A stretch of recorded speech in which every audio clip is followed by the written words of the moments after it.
6:30, let's have a call to order. Roll call, please, Julie. Nancy Kupka. Present. Mike Davenport. Here. Sherelle Fuller. Here. Dan Nicholas. Oh, sorry. Here. Terry Pavasich. Here. Rick Pavanato. Here. Joanna Vasquez Drexler. Here. Thank Yep. you. Thank you. We have a quorum. Let's stand for the Pledge of Allegiance.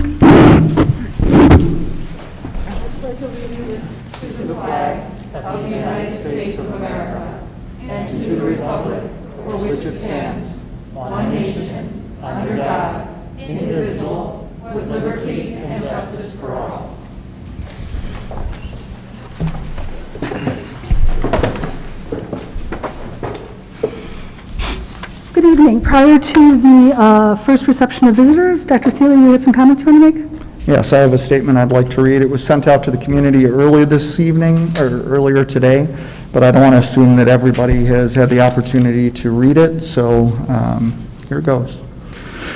Before we open the floor to the reception of visitors, I'd like to share some of my thoughts. The last few months have been incredibly trying on everyone. We are all stressed, scared, and concerned for our kids. None of us signed up for the world that we are living in right now. However, the Board of Education and administrators did sign up to do what we believe is best for District 99 and our students under any circumstances. We have always done that and will continue to do so. Our community has rightly been concerned and anxious for answers. Unfortunately, in the last 2 weeks, the uncertainty has created division. As of late, many people, in their attempt to persuade others that they are right, have forgotten that we are all going through this together as a community. In the last few weeks, board members and administrators have been threatened, have been told that people are hoping that we die of COVID, and have had other individuals wish that our own children catch this horrible disease and die first. I've seen equally horrible comments on social media directed at members of this community and our teachers. I respectfully ask that this all stops tonight. We are all here through no fault of our own. A novel virus combined with the lack of timely leadership at all levels above us brings us to where we are tonight. We left our school buildings on March 13th, but had no clear guidance for this year until June 23rd. And that guidance was full of statements couched with if possibles and unclear recommendations. We have continued to receive changing guidance throughout the summer, including 100 new pages from the state just last week, less than a month before school starts. And even with all of these challenges, we have continued to work closely with our health department and have developed a safe plan that is focused on the needs of our students. I have attempted to keep the community informed and have shared what we are able to via email all summer. However, too often, people look for some underlying hidden meaning in what we send out. I do not operate that way. What I send to the community is sent with positive intent. I'm trying to lead us forward in the way that I believe is best for our students. When I shared with the community on Friday that we needed to change our path forward because of documented medical accommodation and leave requests, it was exactly that. It was not some hidden message about a teacher strike or some veiled threat towards our staff. We proactively reached out to our staff before our hybrid plan was released to gather requests for legitimate medical concerns and leave requests. Those were due on Friday, only 2 weeks after the plan was released to the public. This is not a lot of time to gather everything you might need to document such a request. And as of Friday, we had received requests from 57 teachers and support staff seeking what they believe are legitimate, documented medical accommodations or leave requests.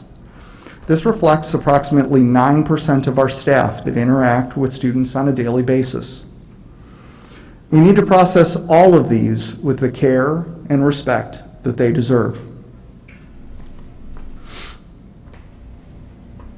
If we need to provide accommodations, such as working remotely, or grant a leave request, then we have to hire or reassign staff to take care of that work.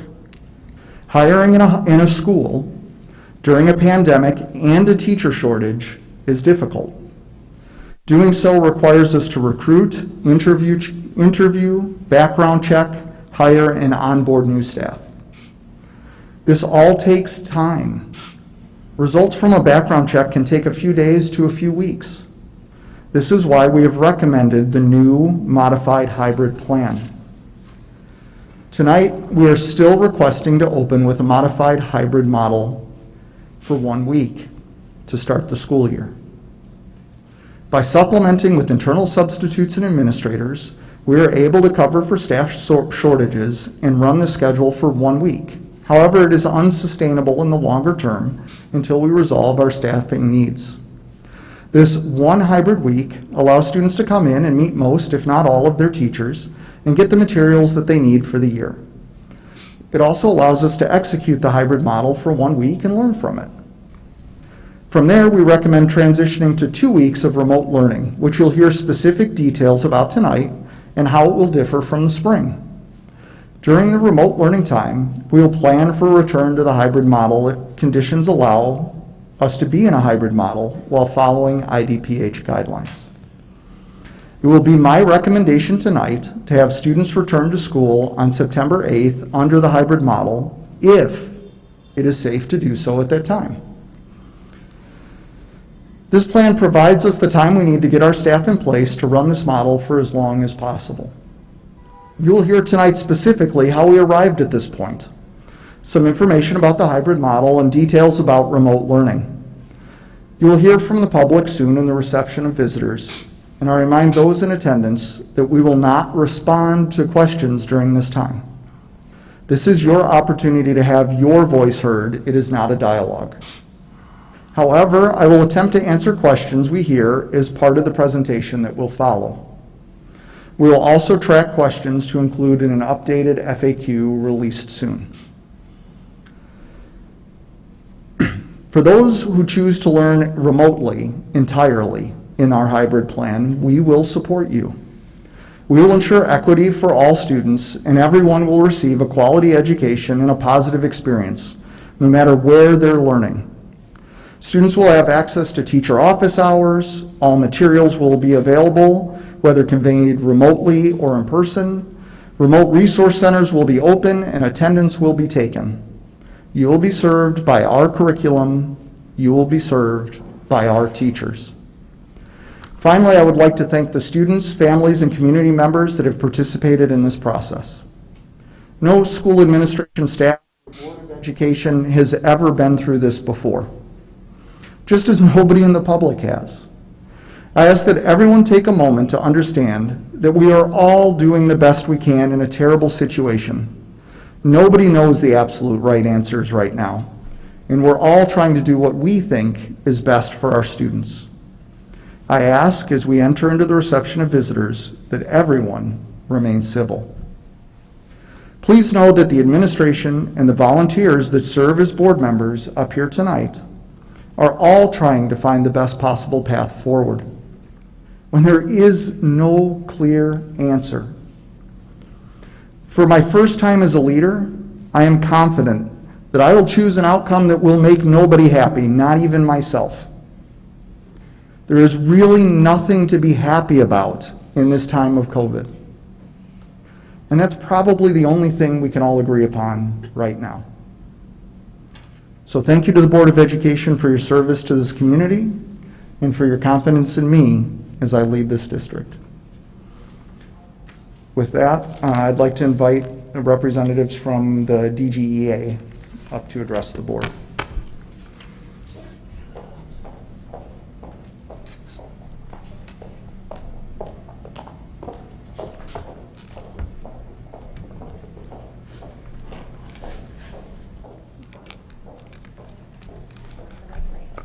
Yes, you are in the right place. Thank you. All right, good evening. I'm Valerie Hardy, president of the Downers Grove Education Association, also known as the DGEA. And with me tonight is Jake Giblin, who's our vice president from Downers Grove South. And the rest of our board is watching remotely because we're on limited space. DGEA represents the nearly 420 licensed educators within District 99. Before I share anything further with you all tonight, on behalf of our executive board and our general membership, we need to say thank you to our District 99 Board of Education and to our administration for the tireless work that you have done this summer, trying to get your arms around the ever-changing educational and safety guidance being issued, to monitor the status of COVID-19 within our community, to identify various reopening options for the 2020-21 school year, and to draft plans and protocols for proceeding forward. We know you have taken invaluable time away from your own families in order to support the best needs of our students and their families. Like many of our association members, I'm also a proud resident of Downers Grove and the District 99 community, and I'm also a proud parent of an incoming North High 9th grader. As both a teacher and a parent, I want absolutely nothing more than to have students and teachers back together for in-person instruction in a way that, as DGA spoke to a couple meetings back, is safe, effective, efficient, equitable, and trauma-informed. And I know that our staff at large desperately wants the same thing. For some students and teachers, however, being back together in person is just not a viable option. In many ways, schools are a microcosm of society. And just like our current society, there are individuals in District 99 who, unfortunately, are unable to return to business as usual due to personal medical risk factors and/or caretaker responsibilities. Like employees in various industries throughout our nation, District 99's qualifying staff members are entitled to accommodations under the Americans with Disabilities Act and/or leaves of absence under the Family and Medical Leave Act and its recent extension, the Families First Coronavirus Response Act. DGEA fully supports its members in their request for such accommodations or leaves as is their right. There is no shame in a teacher needing to approach this year under precautions, just as there's no shame in a teacher advocating to get back into the classroom as soon as possible. There's no shame in a student or their family vehemently wanting to return to learning at school, just as there's no shame in a student or their family choosing a fully remote learning option if that's in their best interests. As we continue to move through the public health crisis that we're living within, there's no easy solution or one right way forward. Should the board decide schools should open under the hybrid model for some in-person learning, we don't think the worst case scenario will transpire, but we don't know that it won't. Unfortunately, none of us has a crystal ball here to help guide the way. This situation is unprecedented, highly complex, and extremely emotional and stressful for all of our stakeholders. This is why we have seen our DGA members, the Board of Education at times, and our greater community divided in response to the district's originally proposed and recently revised reopening plans.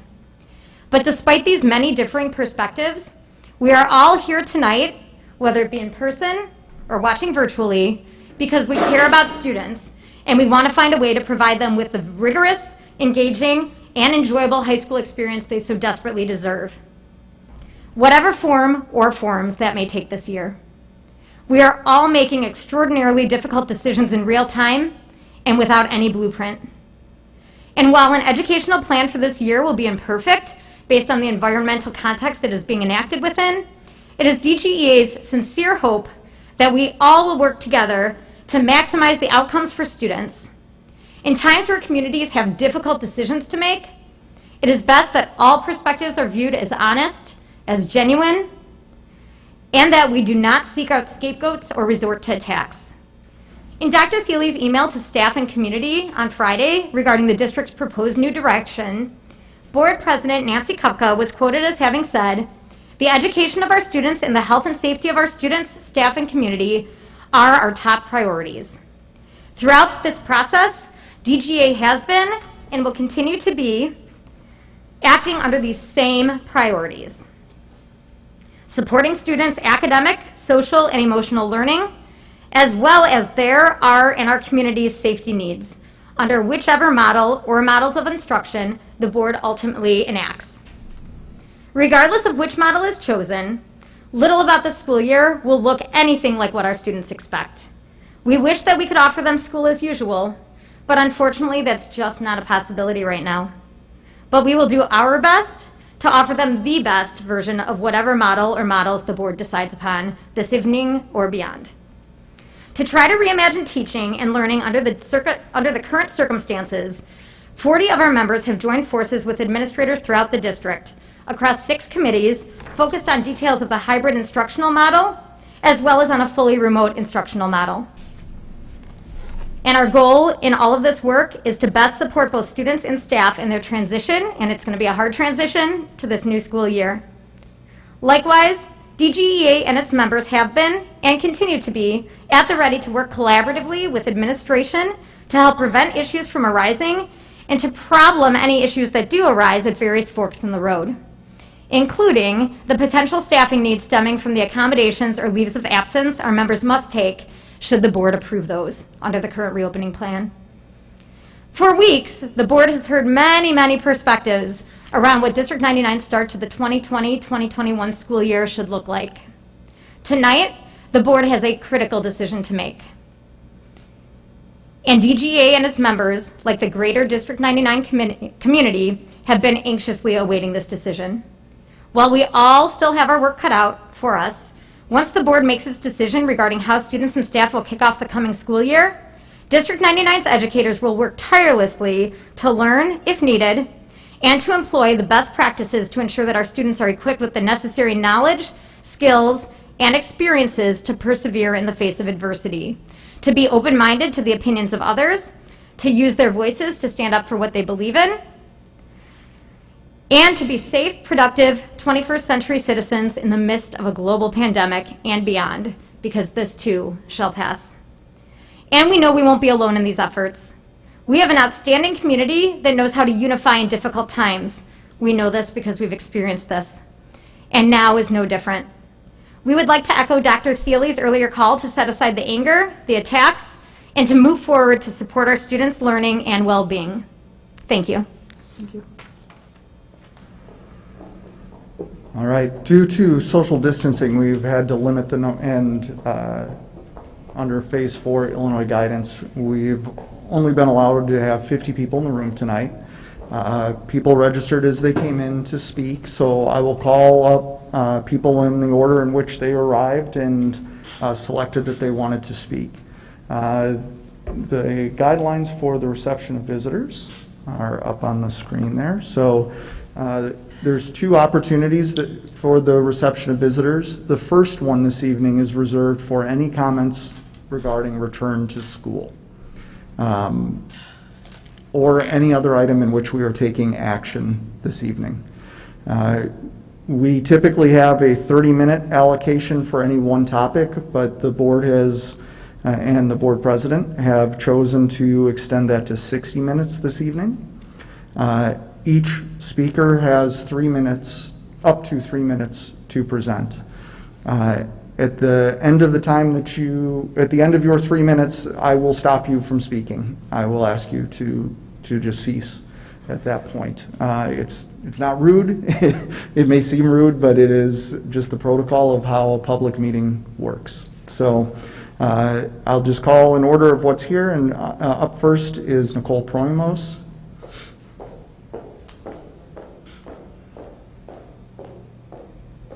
Hello. It has been a trying summer for us all, and I want to thank Dr. Thiele, the DGEA, teachers and staff, administration, and the board, everyone involved. This is a clear sign that no matter what we believe, we care at the end of the day. And I'd like to address the parents and the board. To the board, even in the face of difficult decisions, you were selected because of your desire to do what is best for our school and community, even despite what the majority believes at times. Last week, 4 of you believed that science showed it was too dangerous to re-enter the building. This week, the numbers are worse. Please don't lose sight of what's safest and follow suit with some of our surrounding districts. To the parents, I'm so sorry that we are in a position that may have caused you to lose faith in educators. Please know that we care dearly. We aren't wishing to shirk responsibilities. We aren't even doing this out of convenience. At the end of the day, we're humans with families, and my resistance is because I fear, despite what others might believe, for my safety. And much like your concerns for your children, I am concerned too, not just for myself, but for anyone who enters the building and all of their families as well. Last week, Dr. Thiele articulated that the spring was the result of state mandates. We couldn't grade, we couldn't hold students accountable, we couldn't require them to meet us face to face. Before now, you trusted us to educate your children. Let us show you that we are determined to rise to the occasion, and remembering that we are all concerned community members at the end of the day, and to show you that we can be safe and still provide a worthwhile education. Either way, we need to support one another. This past week, multiple schools opened and immediately shut due to the spread, a couple in Indiana where I live. Educators who practice safety measures such as mask, distancing, and hygiene fell ill. A school in Arizona lost a teacher and a week later had 40 test positive. And those were schools who tested. We're not even planning on telling people if someone has it. I ask that you please reject any hybrid plan as it doesn't mitigate the risks. And please vote for e-learning, because I'm not paranoid and we're not in a bubble. The safest and healthiest option is for us to protect our community members until the numbers drop. We aren't asking for raises. We're not stating that we don't wish to teach or dismissing student needs. I'm willing to work day and night. I've been on both the hybrid and the e-learning task force. And I want to provide a strong and safe plan. And I'm disheartened by the narrative that teachers are selfish, because I want to work and help my students. And I believe that e-learning is the best way to do so. Please vote that tonight. Thank you. Next up is Kelly Tracy Wood. Hi, hello. Thank you for listening to me today. I am one of probably the few parents in the room who also think we should remote learn. I agree with pretty much 100% of what Nicole said. I think the risk is too high. Both of my children are afraid to go back to school, and both have anxiety, so this is great. But I do implore the board to vote, please, let's remote learn until it is safer. Thank you.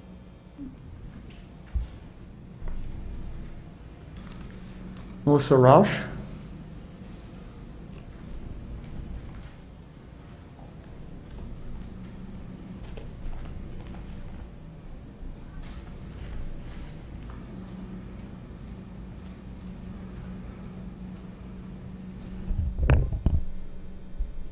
Sorry, I gotta put my timer on.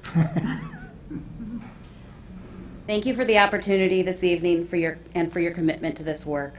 I'm Melissa Rausch, a parent of an incoming freshman at DGN, a lifelong resident of Downers Grove, a DGS alum, and a high school English teacher in a neighboring district. I firmly believe District 99 is not prepared to start the school year and open its doors to students in 8 business days.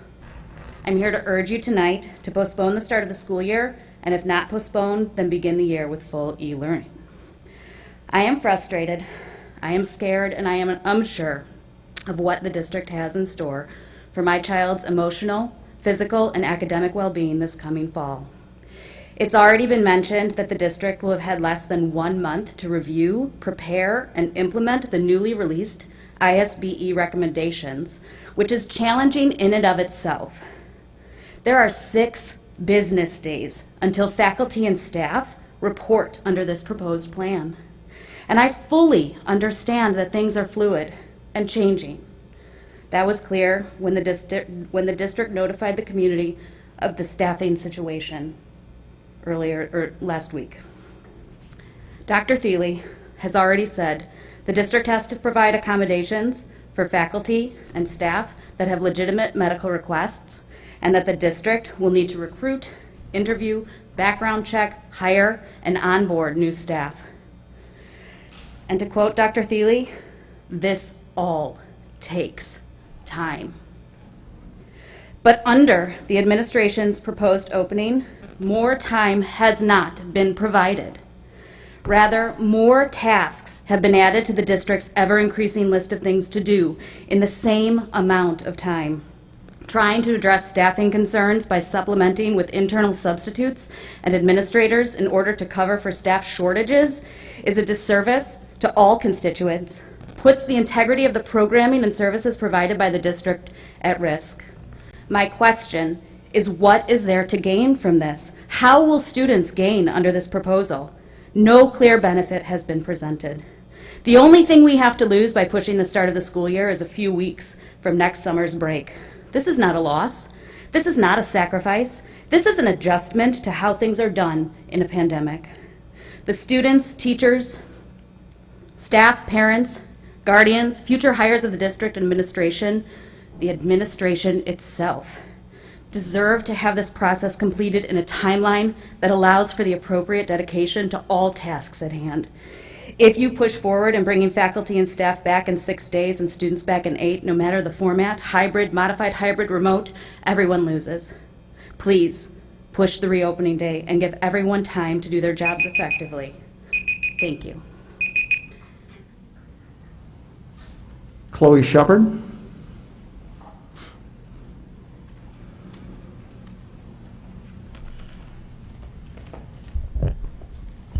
Hello, I am Chloe Shepard, CHLOESHEPPARD. I'm just reading what it says on the board. So. Thank you, Chloe.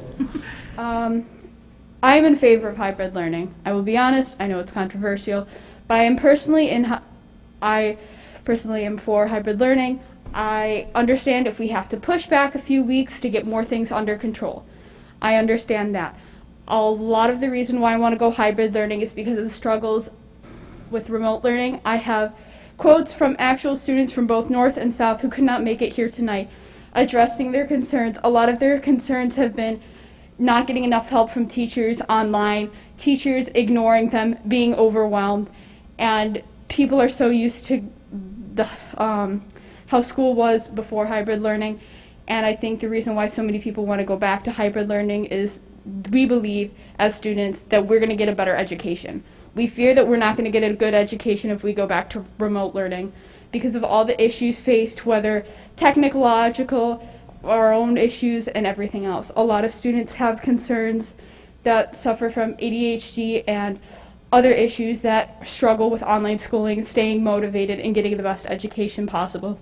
My main focus of talking here is being a voice for students and getting the best possible education. I believe that's what's important, as well as safety. That's why I also believe that if students don't feel safe coming back to school, then they have the right to stay home and do complete remote learning. If students want to come back in school and be taught and there's teachers willing to teach and do hybrid learning, then we should also do that. I feel like we need to do what's best for our students. And I've come to terms if we do hybrid or remote learning, but I also have a lot of concerns with remote learning. There was a lot of cheating, there was a lot of disorganization, there was no consistency, overlapping schedules. A lot of students were having mental breakdowns and found remote learning to be very overwhelming. There was little to no structure, and if there was structure, there wasn't a lot of teachers abiding by the structures that were followed. A lot of students are looking for help and needing I just forgot, but a lot of students need tutoring and are asking questions, and teachers aren't able to help them. A lot of people are complaining about having no motivation to do anything and losing all motivation, and we need to be able to motivate our students. A lot of people are just really scared and worried about this school year, and a lot of students from both North and South, which I can pull up exactly what they're saying, are like looking forward to doing whatever is possible to make it as safe as possible to go back to hybrid learning. Over 52 students I've interviewed over the past 3 days have been willing to wear face masks and face shields for the safety of others and being willing to take any precautions to go back to school. A lot of students are just willing to go back and doing whatever possible, even if that's delaying the start by a few weeks. They're willing to do what is necessary for what's best for us and the best for our education. And a lot of students have a lot to say because they feel like we're not being heard.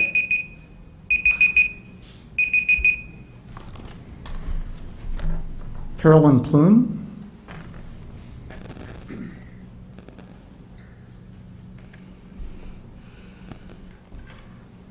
Hello, my name is Caroline Plune, and I'm a senior at Downers Grove North. Thank you for giving me the opportunity to speak today. I was a co-creator of the petition to support hybrid learning with my friends Owen Nystrom and Drew Swenson. We are students who have always been on the honor roll throughout our academic careers and who have taken many honors and AP classes. We're also heavily involved in the fine arts program. We value our education, and we're petrified at the idea of e-learning becoming the new normal. We wrote this petition because face-to-face interaction with teachers and peers is essential. This includes participation in extracurricular activities, including fine arts, sports, and clubs. Over 2,000 concerned students, families, and community members indicated their agreement by signing our petition. I am someone whose mental health was extremely impacted by remote learning last spring. I am also someone who is not afraid to admit that I take medication for anxiety, and e-learning severely exacerbated my symptoms. It was difficult for me to get out of bed in the morning to complete an endless list of tasks by myself, sitting for hours in front of a computer screen. It felt like an overwhelming amount of work with very little feedback or reinforcement of any kind. I was stressed, lost, overwhelmed, and unmotivated. Of course, my teachers care for me, but I did not feel supported even when I was sending them emails daily. Students need to have a personal relationship with their teachers to create accountability. I know that allows me to show up for them when I'm unable to show up for myself. I also know that I'm not the only one who feels this way, and other students have spoken to me about similar experiences. I am extremely fortunate to have the resources of supportive parents and my therapists. I know that not everyone is as privileged as I am. Teachers are essential workers. We need them every day to show up in our lives, to not only be educators, but also role models, trusted adults, and problem solvers. These are aspects of learning one cannot foster through a computer screen. Thank you.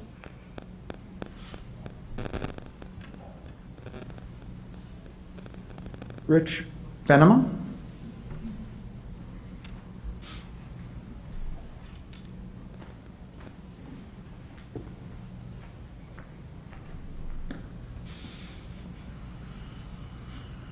Rich Benema, DGS alum and father of 2 DGS students. Since this is not the school board for states bordering Illinois or even DuPage County, it is local District 99 data that should come first and foremost in any decision. If travel in and out of the district had any relevancy, it would already be reflected in the district's numbers. It is not. I am here to report the combined numbers for Downers Grove and Woodridge to provide a more complete view of District 99. In 4.5 months of tracking, there have been 703 confirmed cases in District 99. That is 0.85% based on an estimated population of over 82,000. Of those, only 66 are students ages 10 to 19, which represents not only high school students, but roughly 4th grade through college freshmen. Under the age of 20, no one has been hospitalized in District 99, and no one has died anywhere in DuPage County, let alone District 99. Only one person aged 20 to 29 has died in DuPage County.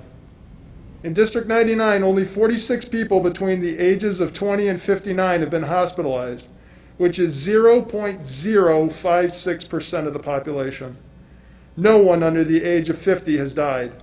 One person aged 50 to 59 has died. 13 of the 20 deaths were aged 80 plus. Hopefully these numbers will alleviate some of the unjustified fear within our school community, but especially among you. Take confidence that by supporting the hybrid model, you are acting in good faith based on the best information available to you at the time. You are not exposing students, teachers, staff, or their families to a death sentence. Far from it. Indeed, I believe these numbers would be strong enough to support full in-person if that were an option for us at the time. Our strong numbers tend to suggest that District 99 is mostly unaffected regarding the pandemic because its residents and those visiting Downers Grove and Woodridge are acting safely and responsibly both in and out of town. How much more do we need to do to demonstrate our readiness? If these numbers are not low enough, how much lower do you pragmatically expect they could be? If now is not the time, then when? Board members, please approve the hybrid model. Teachers and staff, please return to school. FDR said the only thing we have to fear is fear itself. Not because the problems were not real, but precisely because they were. Today we face a different terror which is paralyzing needed efforts to convert retreat into advance. We need courage more than ever, not to be reckless, but to do what is right and necessary. We must be equal parts rational and responsible. Any precautions need to be grounded in education, not speculation. Thank you.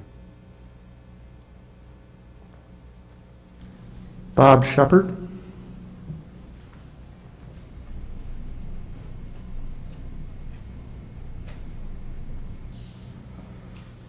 Thank you for letting us all come in here tonight under these challenging situations.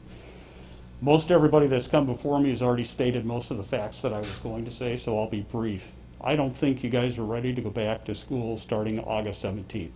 I think you need to push it back to August 31st or possibly Tuesday after Labor Day. I don't think that after what we experienced in the spring, the teachers have had enough time to prepare and be set up to handle any remote learning. Okay, you heard my daughter speak, you heard another student speak.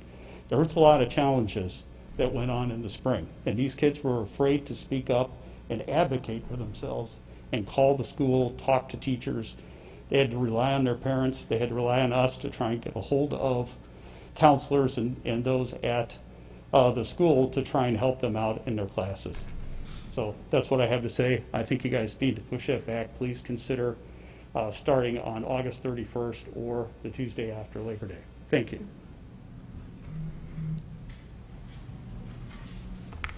Owen Nystrom.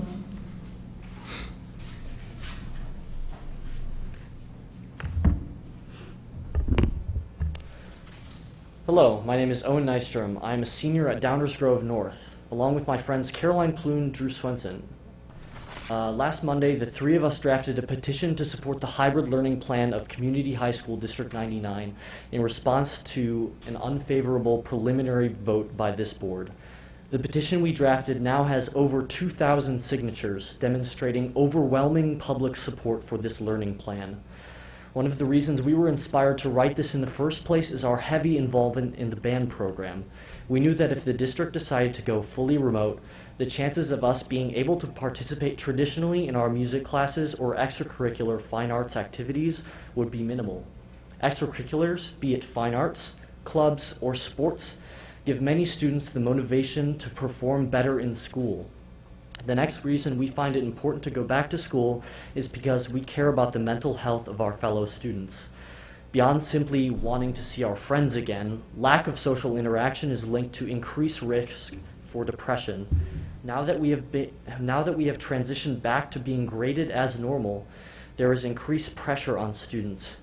This stress can lead to anxiety, especially when it is much harder to advocate for yourself or for others to advocate for you. The remote learning plan simply does not address different learning styles, in addition to losing out on the valuable resource that is our peers. I think about all the times that I've learned something from whispering a question to a friend, from hearing the answer to one of my classmates' questions, or even from when my class goes off on a tangent. None of these occurrences that help foster learning are permitted by remote learning. Simply put, remote learning delivers a much lower quality of education. It isn't equitable either. Some students have their own personal workspace and parents or siblings that can help if they have questions, where others may be stuck in a crowded learning environment that makes it difficult to focus on classwork. Additionally, every college-bound senior would be put at a disadvantage by remote learning. We are facing gaps in our curriculum, less time with our counselors, minimal assistance with college essays, no access to the College and Career Center, all while competing with students who will not be handicapped by remote learning. Thank you for giving me the chance to present this petition.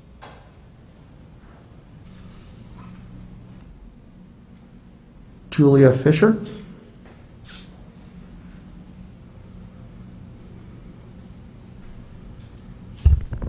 Hi, I am a senior, or an incoming senior at DGN, and I am here because, unlike most of my friends, I wanted to do something and say something for what I believed in, and because it is, I just want to say that I am for the hybrid learning because I think it is important for teachers and students to get to know each other and learn in person.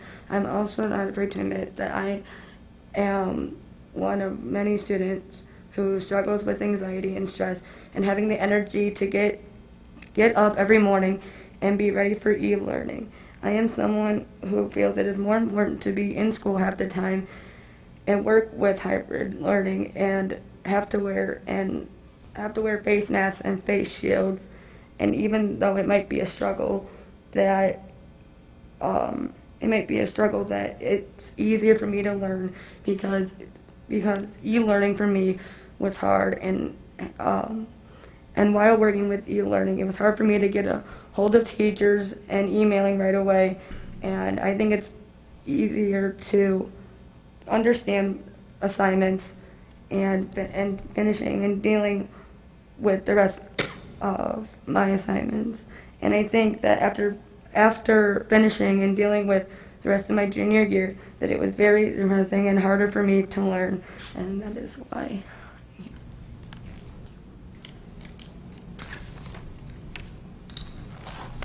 Deborah Walters.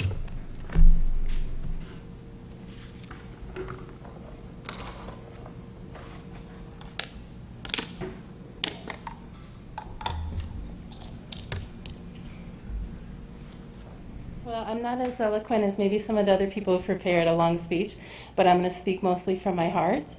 I wanted to come tonight to represent the parents in this community who have really supported the educational opportunities that Downers Grove has been known to represent. You know, we clearly voted for this large, multi-million-dollar support of the schools. I noticed that in the last week, people were putting up a GoFundMe already to say, let's throw money at these teachers, whatever it takes. We want to support them. I mean, the message is that we in Downers Grove support education and we support our teachers. But right now, I don't feel that the administration or the teachers are supporting my child. It was no question that what had happened in the spring. I understand that the teachers weren't prepared and everything, but they really abandoned my students. And that's what bothers me, is what is the school doing but abandoning my kids right now? I work in the healthcare field. My friends who are doctors and nurses are not abandoning your family members or anybody else at this time. They're pushing through the hard times, making the tough choices and showing up to work. I need these teachers, whether you go remote or you go hybrid, to have them show up to work and give the kids a full educational opportunity. And not only meet their educational needs, but their social and emotional needs. Just following these students, I'm in shock to hear that anybody wouldn't want to support high school students who say, please let me come back to school. Please let me come back to school. That is the thing. I mean, nobody wants to go and put themselves at risk in a pandemic, but you have to think of all these kids who are now sitting at home, isolated, in their room for months, and they want to go to school. My son, who doesn't love school, said this is the first year he wants to go back to school so badly because they're all so isolated. And if you close your doors and go fully remote, you're sending a message to kids that in the middle of a pandemic, you won't be able to come to school, have teachers and counselors and the support you need in a pandemic. And I think that's a really critical message that you're sending to students about their education, that teachers in the school are not going to support you through a pandemic. Stay home. We'll give you some minimal assignments. We'll only look at them remotely occasionally. We're not super available to you, and you're on your own. And I just hope you think about all those students who are alone, who are at risk of mental health crises. I'm a licensed clinical social worker, and I could tell you that we're all talking about the health, but let's think about these students who voice their things, their concerns, and all these students who will be sitting there thinking that their school has even abandoned them in the moment of crisis. Think of their mental health as well when you're making this vote. Thank you. Joe Rabig.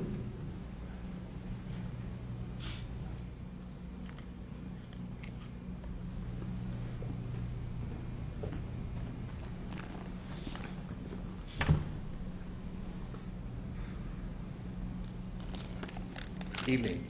My name is Joe Rabig, R-A-B-I-G. I'm the parent of an incoming senior student here at Downers Grove South, and I came here tonight to vote my support for the hybrid plan and to show my support for the students. But actually, after hearing these students so eloquently and passionately express their own words or their own concerns in their own voice, I don't think I can add anything on top of what they've already said. And I don't think the board can argue with the data that this young man had said as well. So I just want to say, I think the students belong in school. You have to consider the entire student. And I'm hoping that the board will vote the hybrid plan in, because I think with our taxpayer money supporting this school and supporting the teachers, we just feel you need to support the entire student. Thank you. Luke Reintgen.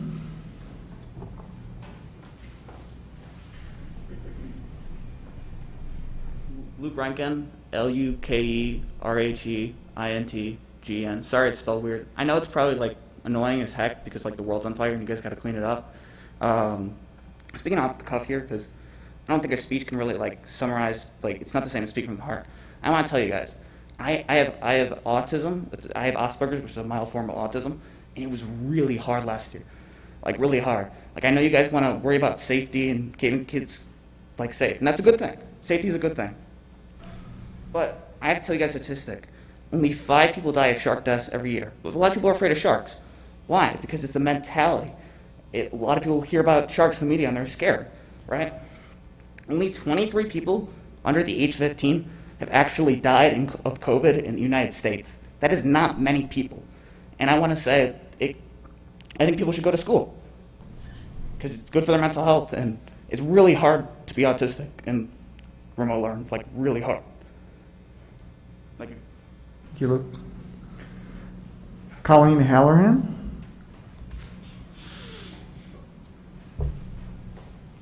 Honorable board members, teachers and faculty, and parents and students watching tonight, first of all, I want to say thank you from my heart. I am in support of the hybrid option, but mostly because I'm in support of the effort and the heart and the thought and consideration that went into preparing the hybrid plan as presented. I do believe we should push back the start of the school year. I do believe our teachers deserve that amount of time to try and prepare and to create that effective plan. But tonight I'm here to advocate for our students. I am a Downers South alum, and I'm the proud mother of a Downers Grove North alum and a Downers Grove North senior. And I'm just going to speak from the heart. I watched our teachers save lives. I was witness to one of my children noticing in class, one of her classmates was being abused. And she came home and said, "Mom, this person's being locked in the basement." And it was because of teachers at Downers Grove North who were there when she was beaten that saved her life. And if they hadn't been there for her, I do believe she would have died. And as I sat in the hospital with her, holding her hand, I knew she was going to be okay because I knew that these teachers were there for her. Today, she is a successful young woman, and she's doing very well, and I owe it. I know it comes from her experience at Downers North. So I ask you, and I beg you, please, for all of our students, for our students with special needs, for our fine arts students, for those kids who just need that teacher advocate for them, give them that opportunity to have just one day even in class with them a week. I'm begging you for all of our students, please give all that students the option. And if a student does not feel safe, please allow them to work remotely. And for our teachers, they save lives. I'm begging you, please give them what they need to do the job safely, because we want our teachers to succeed and we want them to be safe. We want all of our students in our community to be safe. So board members, thank you for all that you've done. It's a hard job, and your volunteers and your help is appreciated. Thank you. Dr. Kupka, that's the last of the folks that have signed up. However, we still have time in the reception of visitors. Is there anyone else? So this would be the opportunity for anybody who didn't sign up but still would like to address the board to do so.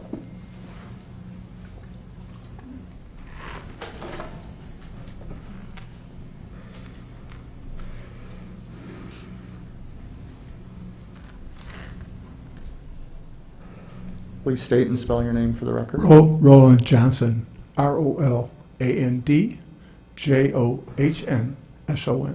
Thank you, sir.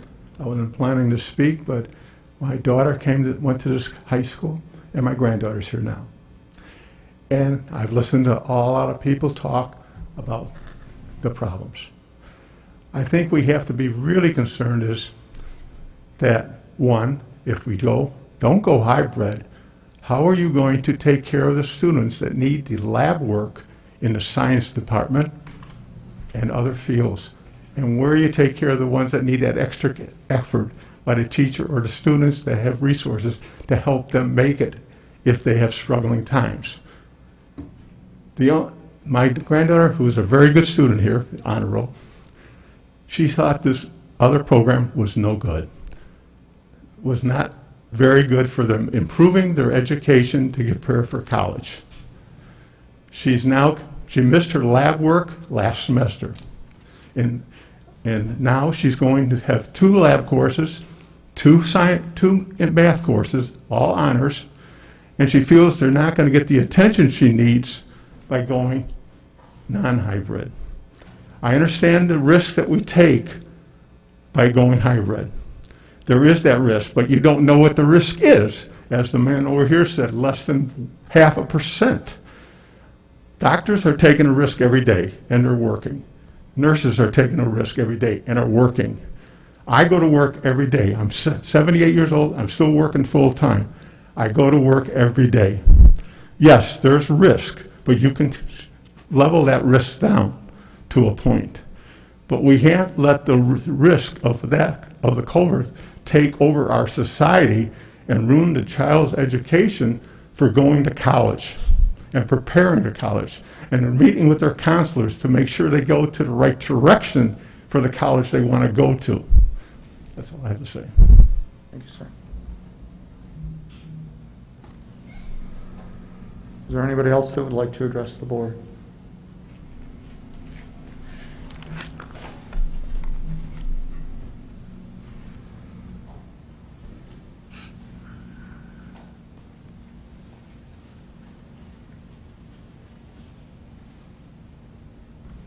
My name is Erin Reichert, ERINREICHERT.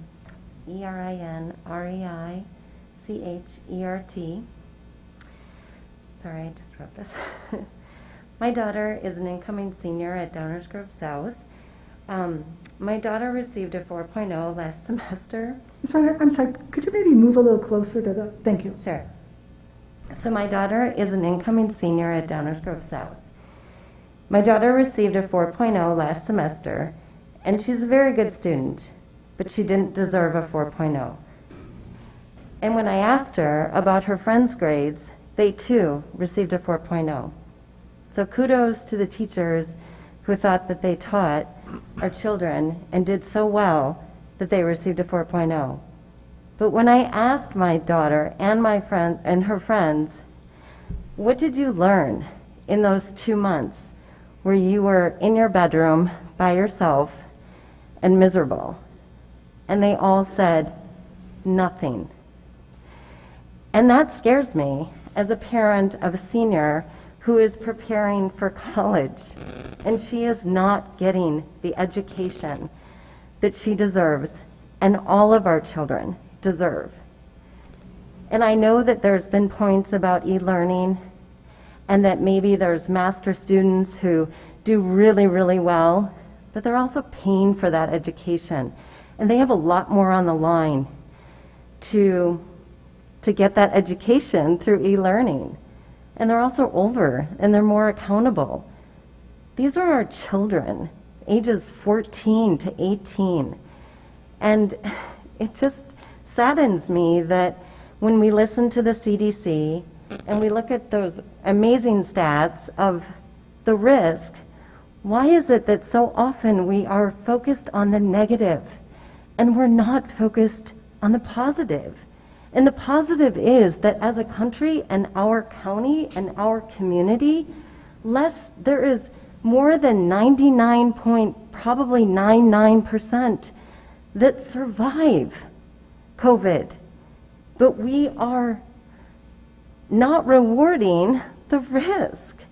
The risk is, I think you said on, Michael, in the board meeting on July 20th, about risk and reward. And the reward is so much greater for our children. And I just want to leave you with this. My daughter did get COVID. And my husband and I never got it. Our older daughter never got it. And we all live in the same home. And she quarantined and she had a miserable 2 weeks, never had a symptom, and she didn't die. She's fine, and she's thriving, and she's doing really, really well. But she wants to go back to school, and I really hope that you all will consider.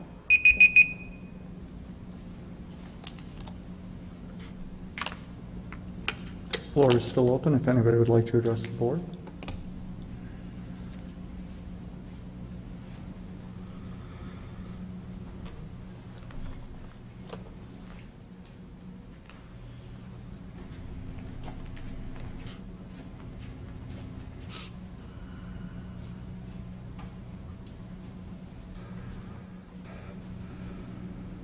Hello, my name is Mary Beth Warner, last name is spelled W-E-R-N-E-R, and I want to come up and first say that I appreciate all of your efforts, and I know it's been a difficult time. I also want to say that I am in an essential business, and I have continued to work entirely through this COVID period, and it has required a lot of thought and a lot of creativity, which I felt that the hybrid model did pursue and did show, I think there's a way to get back to school and keep people safe, and I think you're going the right way with the hybrid approach. So I think that in the spirit of education and asking our children to be the best they can be, we have to be the best we can be. And that means we have to be creative, and we have to figure out a way to get them back in school, because I don't think there's any dispute that that's the best thing for them and their education and their lives. So I just pray tonight that you will approve the hybrid method, even if it takes a little bit more time to get there. But I support it, and I think that most of the community supports it. And people who don't support it, they have the option to work remotely, and they can take that if that's what they're comfortable with. But I really implore you to work in your best effort and with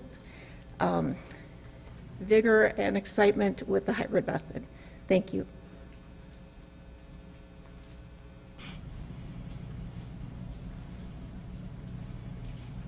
Anyone else?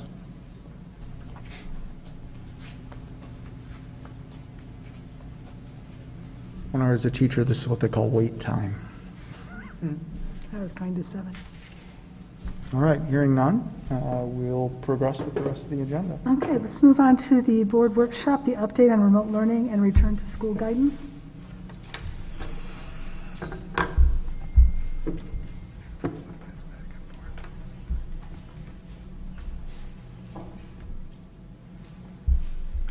All right, so for those of you following along at home or in the audience, if you want to pull up this presentation, the link is there up on the screen. So it's https://bit.ly, so bit.ly, / and then it's D99, and then today's date, 8/3/2020. So https://bit.ly/D99, 8/3/2020. It's also available in PDF form off the district website under the board agenda for this evening under this item. Okay? There's going to be a lot of information tonight. Welcome to the classroom of Hank Thiele and our 2 principals. We are going to do our best. As you can imagine, there's been a lot of communication to us that's out on social media. We have read nearly all of it and responded to most of it.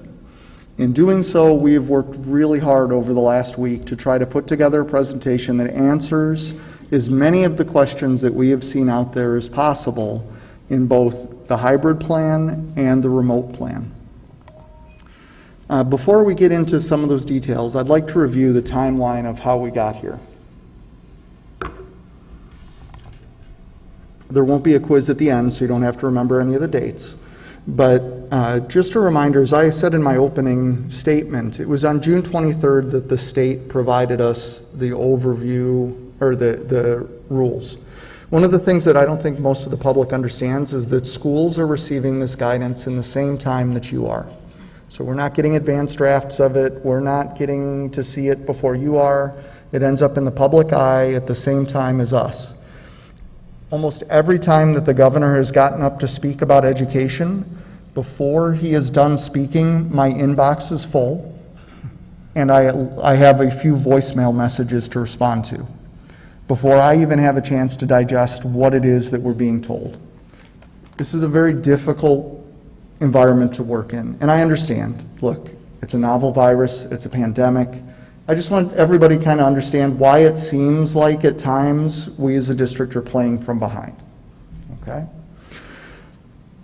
The dates are there to lead up to the next real key date up there. All of the work goes up to July 20th. This is when we first started releasing the plan out to the public. That was the first time the board saw it in public, although they had seen a lot of this information as we worked on it. We kept the board unprecedentedly informed of what was going on, to the point where our administrative meetings that we were having over Zoom, we were recording so that board members could see what we were discussing in real time. No administration that I have ever known has ever done that with a board. That it's just because of the weird times we're working in and the timelines that we're on that there's just no time to waste. Then the public is very aware of what happened over the next couple of weeks as we came back and discussed it more the next week, and now we're back again this evening. One of the key dates that I want you to know is that last Friday, when that message went out to the community, that was the day that we had asked staff to submit any requests for accommodations, medical accommodations, or leave requests. Okay, that's, as I said in the opening statement, only 2 weeks from when the plan was released to the public. And if you have to get in to see your doctor or get a note from them, line everything up and get it in, that takes some time. One of the other things we'll talk about this evening is the other set of requests that were due at that time were staff members that expect to have challenges with childcare came in at that same date. So when we saw the number that we would have to work through, we'll explain the process of this in a second, that's when we changed the plan. And we think we have a plan. I know people are concerned with timelines, but we believe we can execute the plan you're going to hear tonight effectively.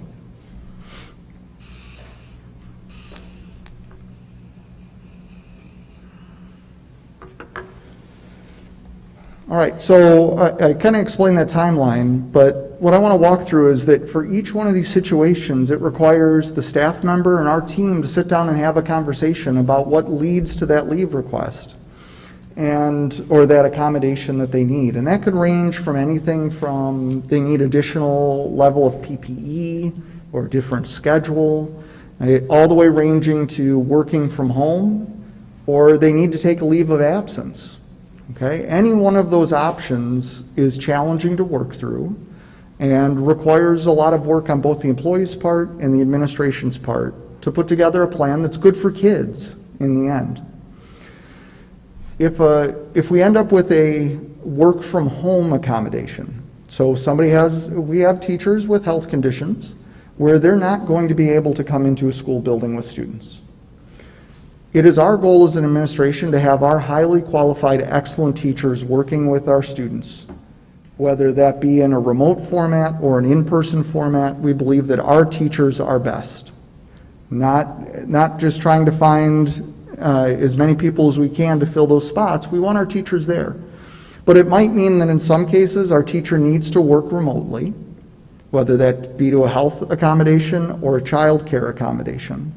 And then they end up with a teacher's assistant in the classroom partnering with them.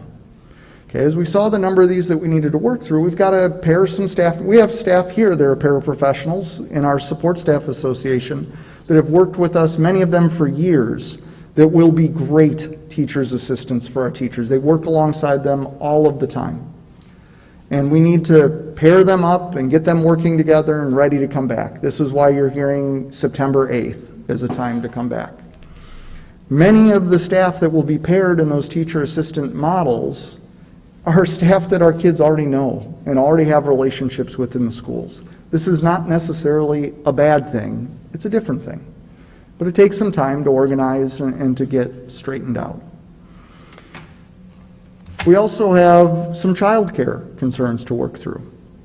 So in all of these, the first thing that we need to figure out, whether it's a healthcare or a childcare issue, is are they able to work and maintain a high level for our students?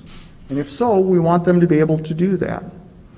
And that's where we work through these other accommodations. It might be a change in a schedule, it might be a teacher assistant, it might be any number of things that we need to work through with each individual staff member. It may end up, though, that a staff member can't provide a good experience for their students due to a medical condition or a family situation or child care or any number of these things. And if that's the case, we need to find alternative staffing for that teacher. That could be in the way of, we do have in our contract with our teachers the opportunity to do what they call overloads, which would mean that a teacher who typically has 5 periods would pick up an additional 6th. And many of our teachers are prepared to do that, especially now, knowing that it's all hands on deck. But we need to organize that, and we need to let them know they're picking up another class, and they need to prepare. Many teachers, it's just adding on another section of a course that they're already teaching. So it's more work, but it's not necessarily much more planning. It's always more planning to take on another course. So all of those things we need to work through, and as I said, they need to be done with the care and respect that our employees deserve. And we're going to take the time that it takes to do that. So we need to buy ourselves a little time. For some, it might be super simple to work through. We've been working with many of the staff over the last few weeks, especially the ones that reached out to us early. However, there's some that other schools are just releasing their plans to come back. Some of those in our own communities, and their child care needs are changing as a result of it.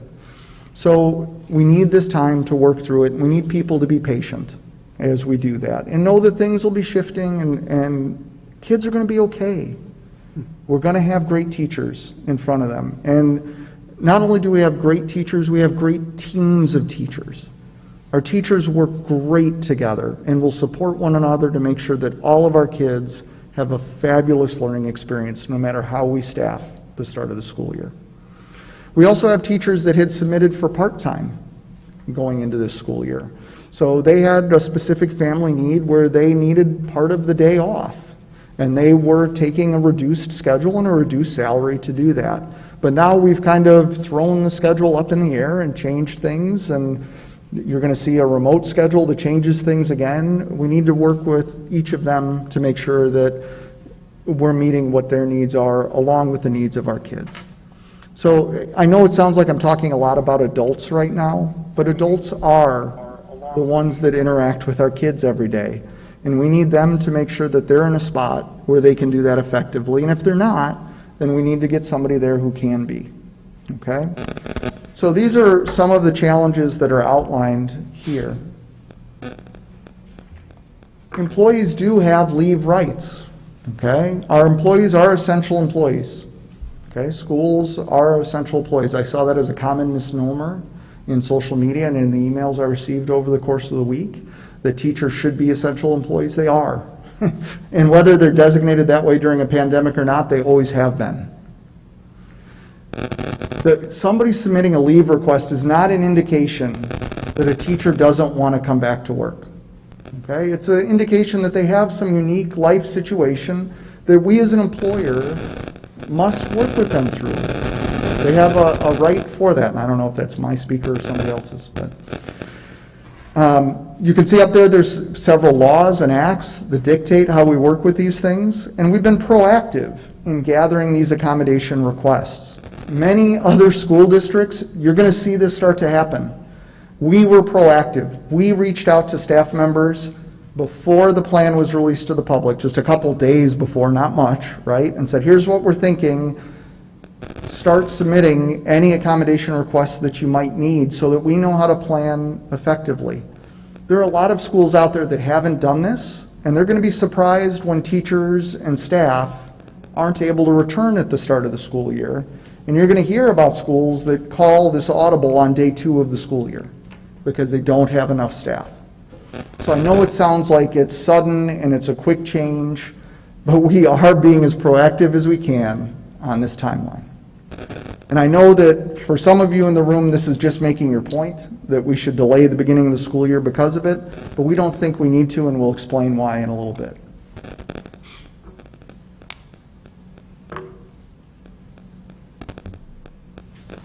Okay, so as of today, as of when we put this presentation last together today, we had 108 total requests across our teachers and support staff. These are the staff that work with students every day, right? They're the ones that are closest to our kids.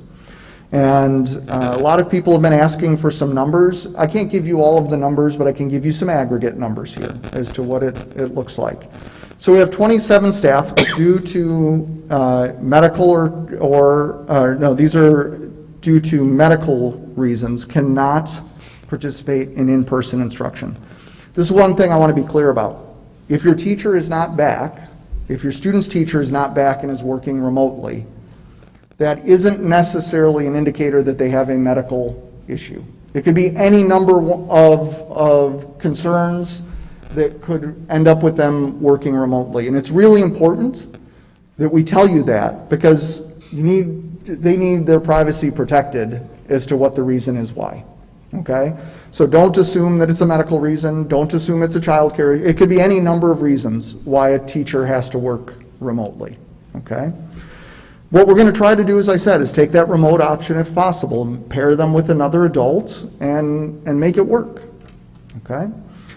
If that won't work, then there'll be a leave of absence, and there's a whole bunch of laws and acts and FMLA and FFCRA and all these different acronyms that are rolling around out there that explain to us how we work through this with each staff member. We have 31 staff that need additional accommodations, which could be expanded PPE or expanded social distancing or a variety of different things related to that. Might be additional classroom technology that they feel that they can't project their voice because of the mask and a health issue. So they need an amplification system. It could be schedule adjustments, as I mentioned earlier, that we need to kind of move around their day to make it so that some people have health concerns where they need a break after a certain amount of time. And now we've restructured the schedule and changed things around so they can't teach for the amount of time that they had anticipated that they were going to last school year. We have approximately 50 staff members with child care concerns. Some of those are just, they need a little time, right? So in that first week, I can't be there for the first week in hybrid learning, but if I partner with you, Hank, can you welcome my kids to school? I'll Zoom in with them and explain how things work. Hank, will you give them the materials that they need for the school year and help them get that first week started? And then I'll be back. You know, I'll work through the remote period, and then once I get everything straightened out, I'm back, I'm ready to go. I just need some time, okay? Others, it might end up with all the way the other direction, that they need to take a leave of absence. And we've had a few staff in the last week come to that decision that they can't both take care of their children at home and teach at the same time. So they've requested leaves of absences. Well, that requires us to then either assign overloads to teachers to cover those classes, or we need to go hire new staff to make that work. So these are all the things that we need time to work through. Many of them we'll be able to go through very quickly. Oh, that was surprising. Making sure the audience is awake. Many of these we'll have to work through, we can work through very quickly. Some of them will take a little more time. Board members, if you have questions, ask them as we go along, because I don't know if I'll remember what I'm saying at the end of this.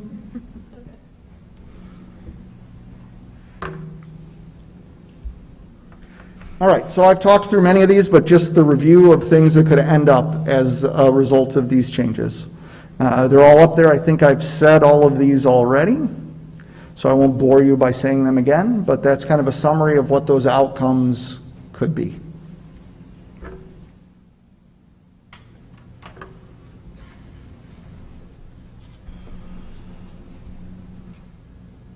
All right, so for the hiring process, if we have to bring additional or new staff in, we already have positions posted. Okay, we also are reaching out to finalists. We had many amazing candidates for the openings that we had last spring, but we chose the best one at the end. But the second best, a lot of times, is really incredible, especially applying for a school district like ours.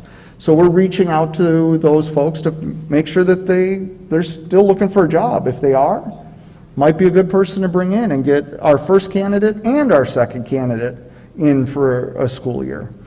So we have already all of those positions posted, and we're actively recruiting for those roles that we know we need to fill. Then we need to redefine some roles, especially for our support staff that might serve as teacher assistants, or teachers that might be covering for a short or long-term period of time for another teacher, or partnering with them, or any of those number of arrangements that we end up with. For leave of absences, we will be hiring teachers for an entire school year, okay, for most of them. If they're out for the whole year, then we'll need to bring in a new teacher or reshuffle to cover for all of those things.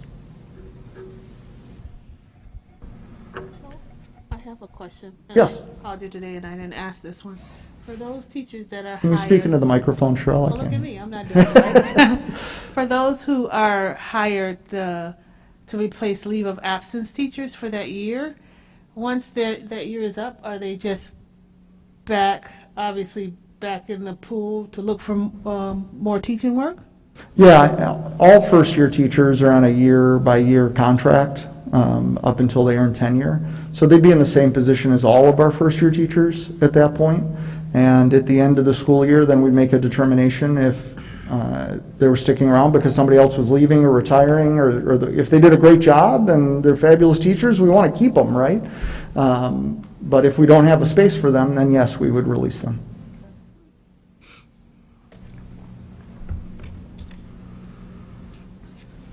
All right. So I want to review. This was something that I heard often over the course of the last week in the literally thousands of emails I received, was that we should have known that this was a possibility. And we did. On July 20th, when we rolled out the skeleton of this plan to the community, I shared with everybody that there was 3 scenarios that could result in us needing to go remote for a short or a long period of time. Changing health conditions, availability of students. When we went and surveyed students and families and said, are you opting into the fully remote model? If 90% of our families said that they wanted to opt into a fully remote model, it would have been ridiculous to try to run a hybrid model. So student availability would have dictated that, and staff availability. We brought up at that time that we knew that this could be a challenge when we get here. And as I said, many schools are seeing this right now. It's just a nature of the world that we're living in, the timeline that we're on, and how the nature of the work goes with employee rights and employee leaves. So in the opening, you heard several discussions about this, and honestly, we did. Here's the things that we considered towards the end of last week as we started to realize that we were going to be challenged having enough staff to safely open the start of the school year for a long period of time in the hybrid model. So we discussed through the one that we presented to you on Friday, which is the idea of the 1-week hybrid to kick off the year, then go to remote for a couple of weeks. I know some people think it's a couple of years, couple of weeks, while we learn in that model too, right? Look, I've said from the beginning to the public, I think at some point this year we're going to end up in remote for a period of time.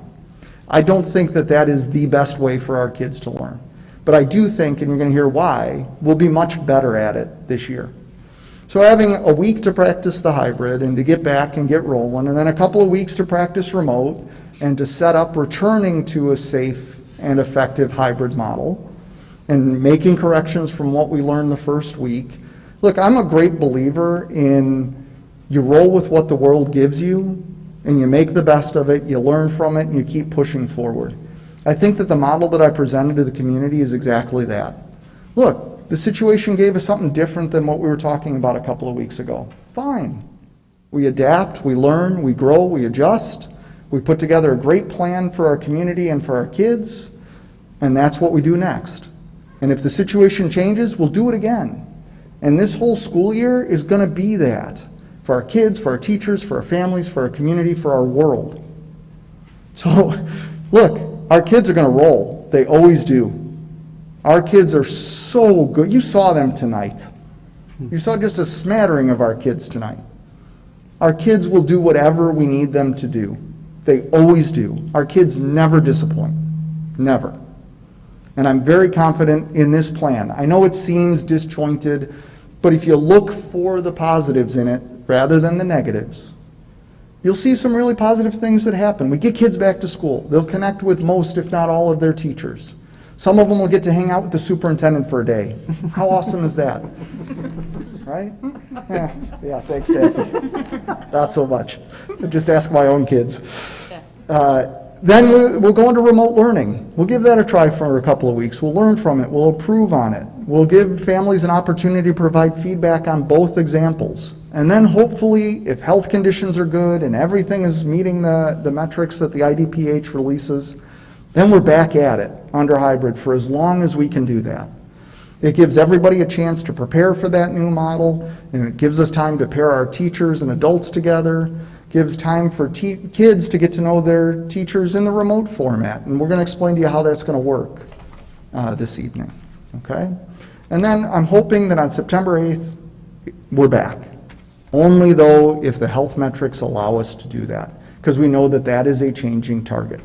And we'll explain how those metrics will be decided in a little while.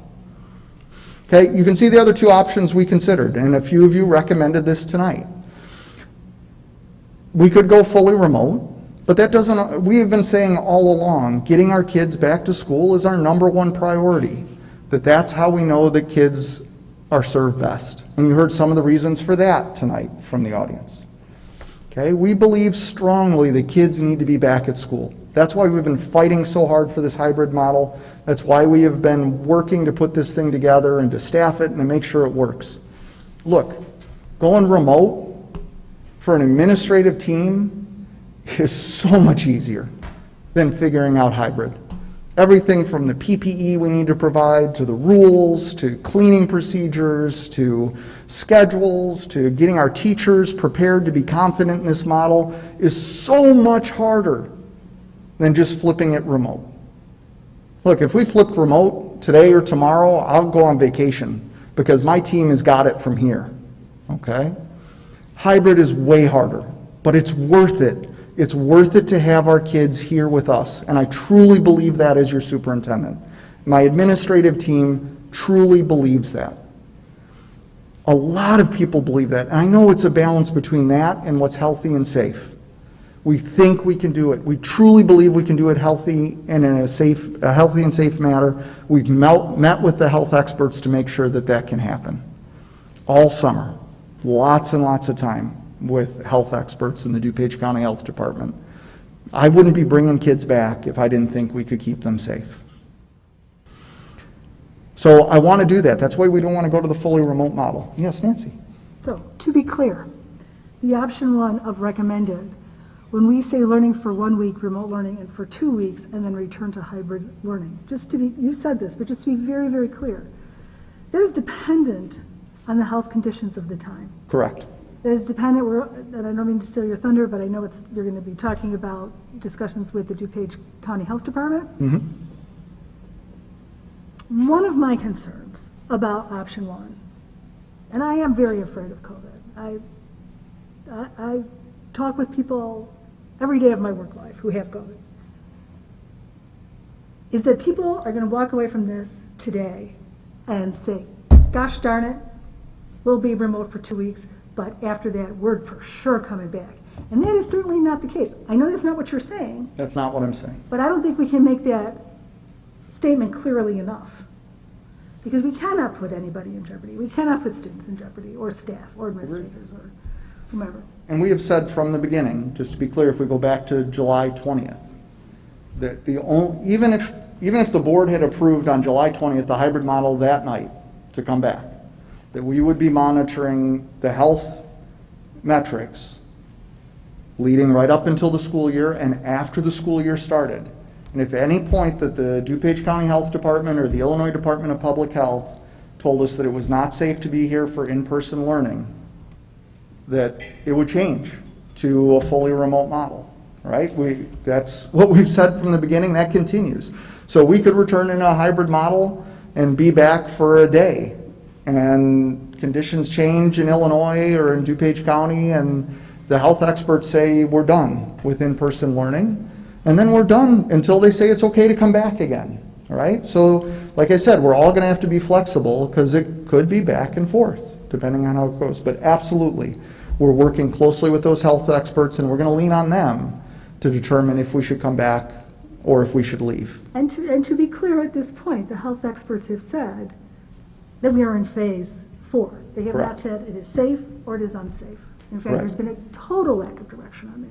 Well, Illinois State Board of Education says get students back as much as possible, and it's safe to do so if you follow these safety guidelines, which include the 6 feet of social distancing, the masks with the PPE. We're adding the additional layer of the face shields for when 6 feet cannot definitely be maintained, and then the hand hygiene, washing your hands. And then we've added all of the other safety measures like increasing air circulation and all of those things throughout our buildings.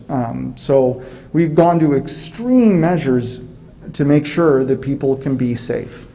So that's what Yeah, I Illinois just want says. to be clear, because what they all, with CDC, ISBE, APA, American Pediatric Association, everybody says, when it is safe to do so.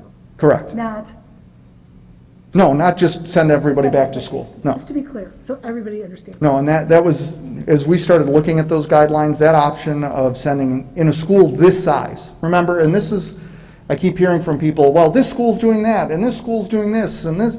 Look, we need to build a plan for our schools with the physical layout, the number of students, our community, what we feel we can do safely. That's what we've given you in a hybrid plan.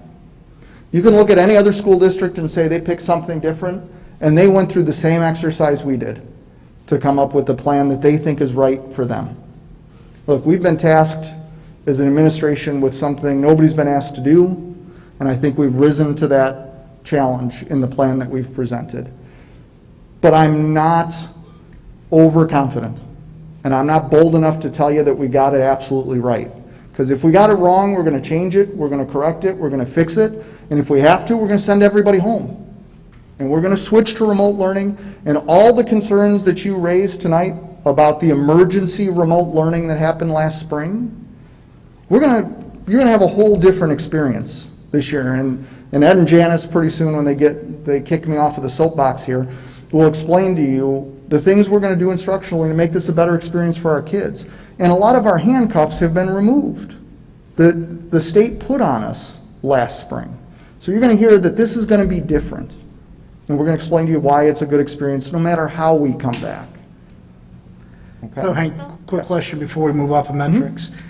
So if we were at September 8th right now, with the metrics as they exist today, we would be in the hybrid model.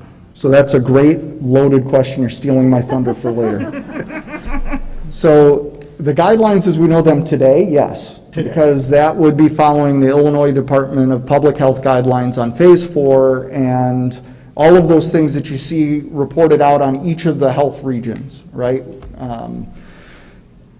What we understand is that sometime this week, the Illinois Department of Public Health will release guidelines specific to schools. Okay, we don't know, you'll learn them in real time with me. We do. Yes. So leave me the voicemail, I'll be watching the governor's presentation with you. And we're expecting to hear this week guidelines specific for schools, when it's safe to come back in person and when it's not supposed to. And the way we understand, remember, this is just in the conversations we're having with people, I'm not talking directly with the Illinois Department of Public Health. What we believe, or what we've been told will happen this week, is that we will get guidelines based on the local county and maybe community level as to when the metrics indicate that we should no longer be in-person learning, and then as well at the school level. So, thank you for bringing that up, because that was going to be my question. We heard from Sir Number 7, some of the local. Number 7 was Rich. Okay, thank you. Thank you, Rich. I didn't write down any names, so we heard some of the local numbers. So that was going to be my question. Are we going to? I know there's Illinois numbers, but we also know that the numbers are not created equally in every community. So will we be reporting? We can report Illinois, but will we also be reporting community-wide numbers? Yeah, in the conversations we've been having with the health department and other health experts, is that the expectation is that, and don't hold me to this because I'm not making them, right, is that the guidelines will be released at those granular levels, all right? And then So what you said, the guidelines will be released what? at those granular levels. Okay. So at the state level, the county, I'm less confident about the local community level. That's been discussed, but I'm hearing more about, and you've seen all of those metrics, right? That we're with Kane and DuPage. I would imagine that we'd be looking at metrics like that. And then that we're supposed to also get guidance for the local school when we start to see any type of illness, what it means for us and what we're supposed to do to report it, and then determine if we stay open or switch, or open for in-person or open for remote, right? We're not closing under any of those, all right? School's open for the whole year one way or another. Hey, do you anticipate receiving any sort of input or review about specific plans that school districts are putting together? From the health department, or no? This has been a great relationship with us and the health experts. We as school leaders are trusting the health experts. We're trusting the health department. They have trained for this, they have drilled for this as much as they can, and then they're very carefully listening to us about how school needs to run. There has been hours and hours of wonderful conversation with Karen Ayala and her team at the DuPage County Health Department, where they sit and try to understand how a school works and what we're trying to accomplish. And then they apply to that what the health concerns are under COVID and how we can make those two things work together. Okay? And I have no doubt you've seen some of the things within our own community. If the health department feels like a school is doing something incorrectly, they're going to call us out, and rightfully so. So far, we've been able to come up with a plan that I feel meets their guidelines, and we've talked through this and we'll keep kids safe. But if at any point we're not bringing people back. One of the things I would just echo is that the hybrid plan does indeed follow all of the recommendations of the CDC, which are consistent with ISB and APA and everybody else. It's just a matter of risk. But the actual activities are point out. The actual what? The actual activities, the distancing, the this, the that, are spot on to what the recommendations are. So that's encouraging. Yeah, I mean, right. It's good work. You know what I mean. Right, I know. I'm not surprised that you did good work, but it's good work. Thank you. Option 3, which was brought up tonight, was the idea of delaying the school year. Is your administrative team, Ed, Janice, I, Gina, Rob, like our whole administrative team, kids are ready to get back to school. You heard it from them tonight. They've been gone for a very long time. Delaying it another 3 weeks just puts it off and just causes, you saw what happened in just delaying the decision to tonight, what happened in our community. We are very uncomfortable with the idea of delaying the start of the school year. It's more turmoil, it's more unrest, it's more unknowns. You know, are we coming back then or not? Look, let's get back. We'll be all hands on deck. Your kids will get a great experience in that first week. Our staff that need to work remotely are going to work remotely in the next we'll get it all straightened out. As I told you, we'll work through that process. We'll be good. I also have major concerns about families. This summer has been incredibly taxing on families. And this has not been much of a summer at all for many of us. And by delaying the start of the school year, we take this summer and project it into next summer. I'd like to give our families, hopefully by next summer, we're coming out of this thing. And I'd like to give families a summer where they return to normalcy. There's a lot of healing left to be done in a lot of ways, and delaying the start of the school year delays that time of getting back to normalcy next summer.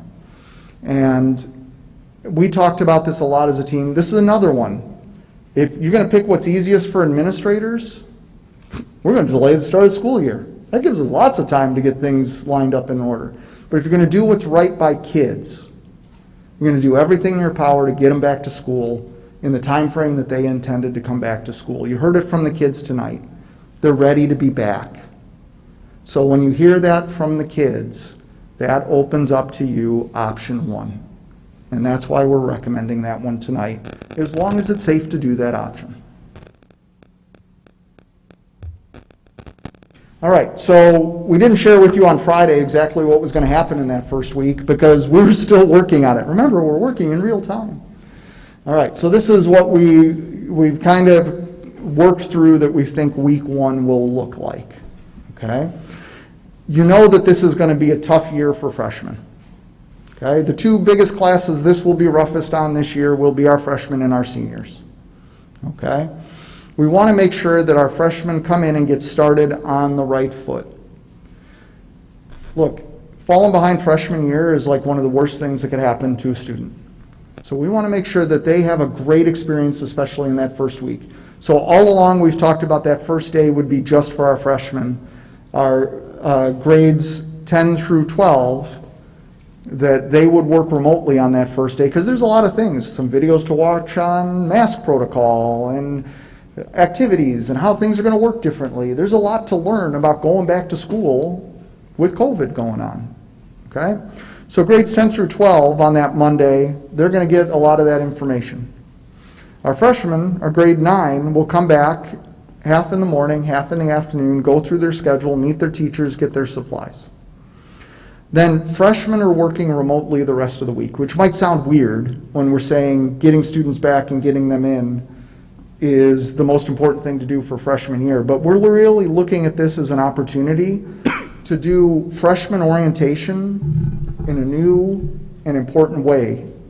You see, what we typically do with 9th grade is over the course of the first 10 weeks, we do a lot of things to teach them of how to be successful in high school. Instead, we're going to move that into the first week of school. And we're going to give them everything that they need to be successful right off the bat. It's going to be boot camp for freshmen, okay? It'll be virtual, be a lot of Zoom calls with counselors or meeting with deans or meeting with the principal. It could be any number of things over the course of that week that's happening remotely in the mornings. But they're going to get a week of freshman orientation activities going on throughout the week in the mornings. And then in the afternoon, they'll join the remote sessions with their teachers. Okay?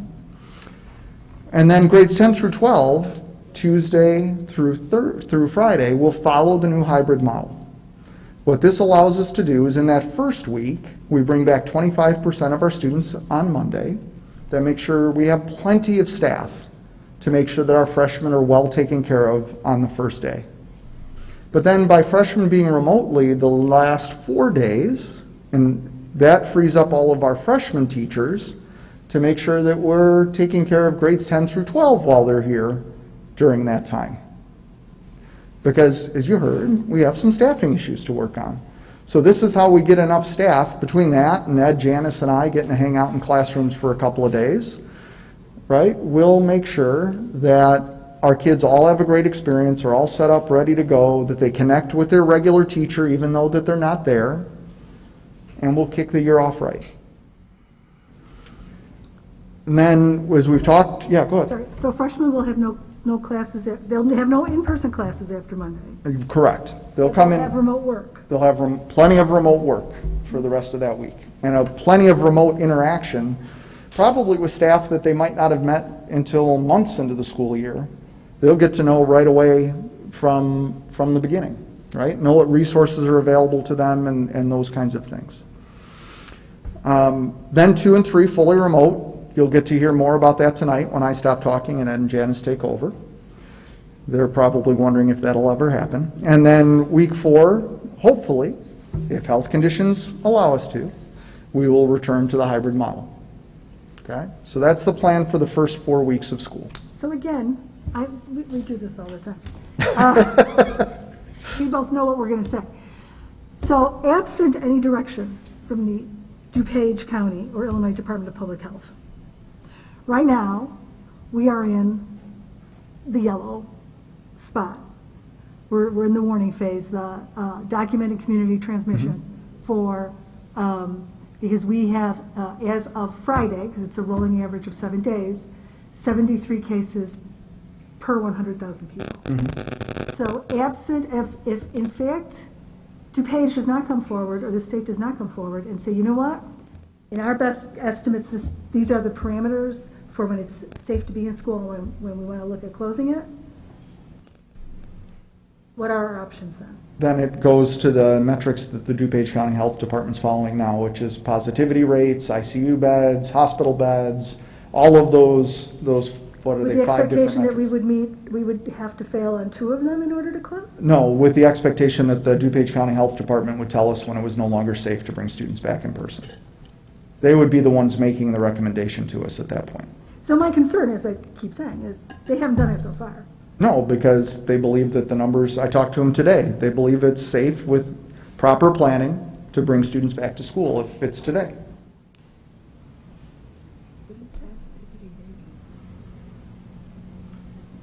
So that's the group I've been working with all summer, and that's who I'll continue to trust to tell us if it's safe to bring students back in person or not, until we get other guidelines from Illinois Department of Public Health, which I expect, as we've been told, will be coming soon.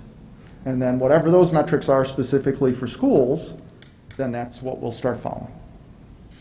But until then, it's constant conversations with the DuPage County Health Department. And this is, look, this is what businesses are doing. This is, they're the resource. They're telling businesses when they can no longer be open and when they should send everybody home, right? We're no different, just a different industry, but we're following the same experts.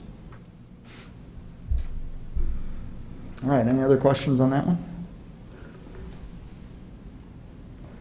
All right, so just to review, this is what we've talked about for the schedules of how they would work. So Group A would come in on Tuesday, Thursday. I want to point out up there, we've used this term independent learning. Don't think that that is kids sitting around doing nothing, okay? There will be plenty of things that students are working on in that independent learning block, whether that's on their own, with small groups, whether that's in virtual rooms. Could be any number of things that are going on during that time. Students will be busy. They will have a lot of work to do. The remote learning period, you're going to hear about what that is, and many of the concerns that you've already expressed tonight will be addressed soon. The Group B schedule is just the opposite, okay? So, to review, at the end of the night tonight, I'll be making a recommendation to the board, and then they can either modify it or accept it, that we follow this recommended plan. And there's going to be a few more granular details that show up by the end of the night. So, to review, week 1 is hybrid. You meet nearly all your teachers, you get your supplies. If you've chosen the fully remote model, we will have a plan for within the first couple days of school for you to come through a drive-through model and get all of your supplies. Okay, so we're not forgetting about the people that have selected fully remote. You'll get that within kind of the same time frame everybody's getting their stuff. We're also working on a process for all students to come and get their PPE, their 2 masks, and their 2 face shields in advance of coming back to school. And details on that will be coming out soon. So we'll have a drive-through pickup, so everybody has all of the materials that they need, which are 2 masks, 2 face shields, and the self-certification slips. All right, this is the slip that after your parents check and make sure you don't have any symptoms and take your temperature in the morning, they give you a pass that allows you to come to school. And even if you show up with that pass, we might still take your temperature. But if you show up without it, we definitely are. And we're going to ask you, here are the symptoms related to COVID. Are you experiencing any of these? And if you have a temperature, you're over 100.4, or you're experiencing any of those symptoms, we're going to quarantine you in school, and then we're going to send you back home. Okay? So all of those things will be picked up in advance of the beginning of the school year. Then we've talked about the remote learning for the 2 weeks. And we're going to now, because you're hearing about all of this tonight, today was the day that families had to commit until remote learning. We're going to put that off until this coming Friday, so you can learn what remote learning actually fully is before you have to commit. And if somebody is committed and they are like, wait, no, now I want to do hybrid, they just have to let us know, and we can change that. But then once the school year starts, well, actually, after we've got that locked in after August 7th, once you've committed to that, it's for the first 9 weeks of school, okay? Because we need to get everything lined up and teachers prepared and everything else. And then you can see here, week 4, there it is spelled out, Nancy, right? If IDPH health guidelines and metrics are being met and staffing is complete, we'll return back in week 4. If not, we'll remain in remote learning until those conditions are met. We've talked about all of those things, and any suspension of the hybrid model results in transition back to the remote model, right? So we could be back and forth between these throughout the year, depending on what those metrics are and what the health department is telling us. So any questions for the board? This is going to come back at the end of the night, is close to a recommendation. Hank? Yes, Terry? Isn't going back and forth between the hybrid and the remote very confusing for students and parents. I mean, wouldn't it be better to stay in one model? I think it's best to have kids here whenever we can have them here. So I think we need to do whatever it takes to get kids in the door. So I think once we transition to remote, we keep looking at that data for when we can get kids back. And then when we can, we get them back. Look, kids and teachers, they can do anything. I have no doubt that they will roll with this and they will be just fine. Come on, students, how many weeks during the school year do you have an alternative schedule? It's like every other week there's an alternative schedule. Dr. Thiele, another thing you'll hear in a few moments when we talk about our planning, that was one of the considerations the planning committee was thinking about when creating a remote plan, knowing there's a chance we'd have to be able to transition back and forth. So that was given consideration by the committee as we were planning the fully remote to try to link them. And one thing you'll see when Janice talks about the fully remote schedule, we've already made a recommendation to change what Monday looks like in the hybrid schedule based on that for that very reason. But to Terry's point, so I'm assuming though that that decision to go back and forth would be maybe on a week basis. It's not going to be Monday you're going remote, Tuesday hybrid, Wednesday remote. We'd be doing that full block weeks at a time. Yeah, the schedule will likely be full block weeks at a time, right? You're going to see in a second that, okay, so if we're in a hybrid week and all of a sudden Wednesday, the health department or the metrics or whatever say we can't go back. Well, we'll be remote the remainder of that week, but keep the hybrid meeting times through the end of that week, and then if we can't come back to hybrid next week, then we'll switch to the remote model for that week, right? And then we'll reassess if we can come back, right? It won't be one day hybrid, one day remote, one day hybrid, one day, nobody can do that, right? But we also don't want to have total chaos, right? So if we enter a week with a schedule, that's going to be the schedule for that week. And then we'll communicate what we're going to end up with for the next week, right? And that's how it'll work. You're going to see here, like when we were looking at,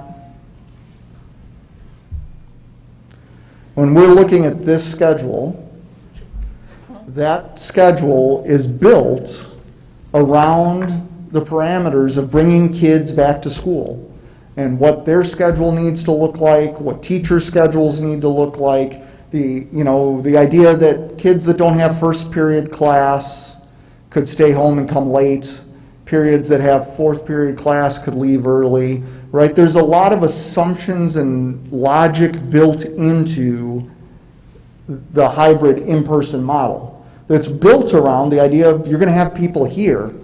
You're about to see, and I'm stealing their lead a little bit, when we get to the hybrid model, it's built around the idea of kids won't be here. So the parameters are all different. So if you're going to build the best remote learning model, you're going to build that for remote learning. So you're going to see that in a second. When we build the best hybrid model, you're going to build that for in-person learning. The two schedules can't be the same because the priorities and the goals and the structure are not the same. Okay? To say one has got to be like the other would be square peg round hole. Okay? All right. Questions for me on the review of the hybrid and any staffing things that I didn't answer in the process? All right, I'm going to turn this over now to Ed and Janice, and I'll take a step back for a few minutes here. Or maybe I won't. I can't. Nope, not yet? Oh, I thought I was off the hook. All right. So a hybrid model. Just some clarifications on this model before we get into the remote learning model. Okay, so here's the why. And we've talked a lot about this. I'm not going to read it all to you because we've talked about it all already tonight. Okay, but here's the list why we think we need to bring kids back to school in the hybrid model. Here's some common questions that we've heard over the course of the week. The idea that students will just spread the virus when they're not at school and bring it to school. As we talked about with Nancy earlier, our plan prioritizes the protection of all students, okay, and follows the guidelines that are built to protect people from others that might have COVID, right? That's what all these safety protocols we're taking are to protect people from COVID. The question kept coming, why face shields on top of this? There's the line from the CDC that talks about it. Some people may choose to use a face shield when sustained close contact with other people is expected. We expect that on our buses, we expect during our passing periods, that it's going to be hard to keep that 6 feet of social distance. We'll encourage kids to do it, but you've seen people are people. They clump together. They lose track of what 6 feet means. So in those spots where we anticipate that it might be hard for people to keep the 6 feet of social distancing, we add the mask piece on top of it to add that extra layer of protection. So what happens if somebody, because we've gotten countless screenshots of discussions where people say, social distancing is worthless, I don't make my kids wear masks. What happens if we have students who refuse to wear PPE? If you refuse to follow the safety guidelines, you have chosen fully remote learning. So I'm walking down the hall, I whip off my mask. We'll talk to you once about how important it is. We'll call your parents and say, this needs to be corrected, this can't happen again. And then after that, you have chosen fully remote learning. That's it. I mean, this is a pandemic, right? Feedback from students and parents, heard this a couple of times tonight. We will have an opportunity in whatever model we're in to have open feedback and direct feedback from students and parents. We'll be monitoring this actively as the year goes on. And then we talked about this multiple times today of when we go remote only.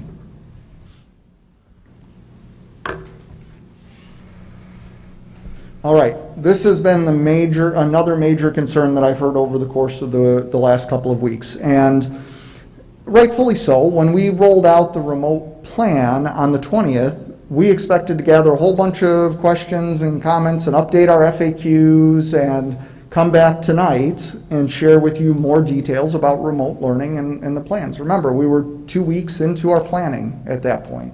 Now we're 4 or 5 weeks into the planning, right? So we know more, we're able to share more.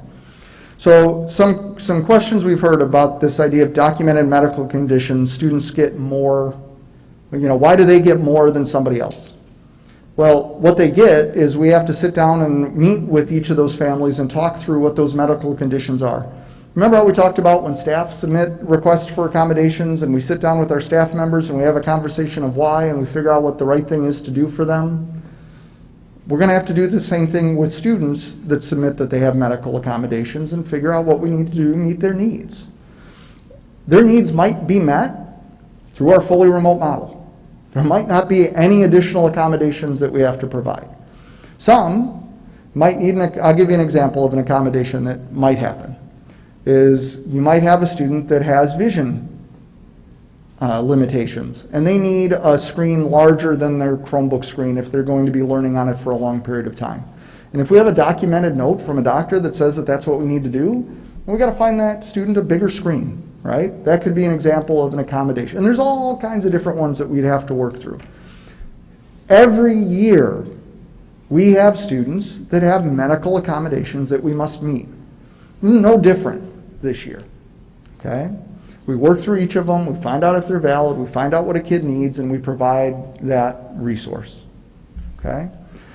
To say that we are discriminating against other students that don't need those accommodations is wrong, okay? We meet the needs of every student's individual needs. If you don't need additional accommodations, you don't need additional accommodations, okay? We provided the accommodation through the remote learning experience. Okay, if you're choosing to participate in remote learning only, you're going to have a good experience, okay? But in my first meeting, I've said since the first meeting and multiple times tonight, the administration believes in-person learning is superior to remote learning. So if I then get up in front of you and say it's going to be just as good for our fully remote learners, that's the hypocritical leader that everybody complains about. I can't get in front of you and say fully remote learning is going to be as great as the hybrid or as great as in-person learning, because I don't believe that. I think it's going to be great. And I think kids are going to learn and they're going to have a great experience in it, and we're going to do whatever we need to do to make sure that kids learn. But I'm not going to tell you it's as good as getting kids back to school. And for people that want me to come out and say that, I'm not. I'm not going to lie to you. Okay? But it's going to be good, and your kids will be fine with us. They're going to be more than fine. They're going to have a great experience with our teachers this year and with our schools. Okay? If you're choosing remote only, you're generally not participating in in-person activities. Okay? You're not in that time during the day when you're coming back. But there's all kinds of other opportunities to interact with our teachers in this model. One of the key things that we'll expect our fully remote learning students to leverage is all of our teachers will have office hours. Okay? So in person, teachers are going to be working with somewhere between 12 and 15 students. If you're fully remote, you're not one of those students, you're at home. Well, we have an hour with 12 to 14 students. If you then arrange for your time to connect with your teacher during their office hours, a single student can catch up on what a whole class did really quickly, right? So that would be the opportunity. And when we said that parents are going to have to be more involved in this if you choose fully remote, that's one of the examples we're talking about. You've got to check with your kid and make sure that they're tuning into the office hours and connecting with their teachers. And when the teacher says, hey, can you connect at 5 o'clock on Wednesday to cover what you missed in class, what the whole class did on Wednesday, that you're going to help them get there and connect and be with their teacher at that time. And you're going to hold your kid accountable for that experience because you're not sending them to school for the in-person piece. But when we offer the other resources, you've got to help us make sure that your student takes advantage of those things. That's what we're talking about on the 20th. We weren't saying that fully remote students were going to be left behind or minimized or forgotten. Yes, Nancy. So a lot of what I read, and maybe you're going to talk about this later, and I certainly can hold my question, but a lot of the notes that I saw, especially those that came from students, when they talked about, they didn't call it that, but when they talked about in-person activities, I thought was kind of maybe the expectation that if you come in back to school under the hybrid model, it's going to be just like it used to be. It will not be. I'm going to go to band and I'm going to play with all my friends. I'm going to go to chemistry class and we're going to stand in pods. So are we at some point going to talk about what those are going to look like so people really understand that it is not going to be like it used to be? Yeah, it's not. Yeah, let's be very clear. This school year will not be like any other school year, right? You're only going to be in a classroom when you're in person with half of your class. You're going to do half of your learning with the time you interact with your teacher. Some of that will be in person, unless you're fully remote. Then it's all remote, okay? Some of it will be remote for the hybrid folks. And some of it's going to be working on your own, okay? Or working with your peers. But if our students stop and think about what their class time typically is like, if you look at a class period, okay? There is a time where there's direct teacher instruction, and they're setting you up and they're working with you. Then there's a lot of time where you're off working on your own and the teacher's checking in with you. There's times where you're working on your own. There's times when you're working with your peers. We're going to have all of those things going on. It's just in different time and space over the course of the hybrid days, okay? Students are used to, they show up, they usually get some direction from their teachers, maybe some content, some points, and kids get to work on something, an activity, a project, maybe work together, maybe present. All of those same things are going to happen, but it's going to get shoved around in different time and space over a couple of days, periods of time. And it's going to look different. In the hybrid model, it's going to be, you're not going to be here with all your friends. All the kids know that, right? Because we split you A through L, M through Z, right? It's not the same. The activities are all going to be different. I don't even know what we do yet with dances and homecoming, and we got to figure all of that out, right? This year is different. And know that if you're choosing the hybrid model, you're choosing something different than what you've experienced in the past. If you're choosing fully remote, you're choosing something different than what you've experienced in the past. We cannot offer you right now the experience that you have had in the past. It is not safe to do so. Okay? So we all just have to be okay. As I said before, this is going to be different. We're going to roll with it. We're going to make the best out of it. And hey, we're going to learn some cool new stuff. We're going to learn some ways of learning that we never expected were amazing. And we're going to learn stuff that, well, that didn't work. Okay? Adapt, change, grow, get better. That's what this year is all about.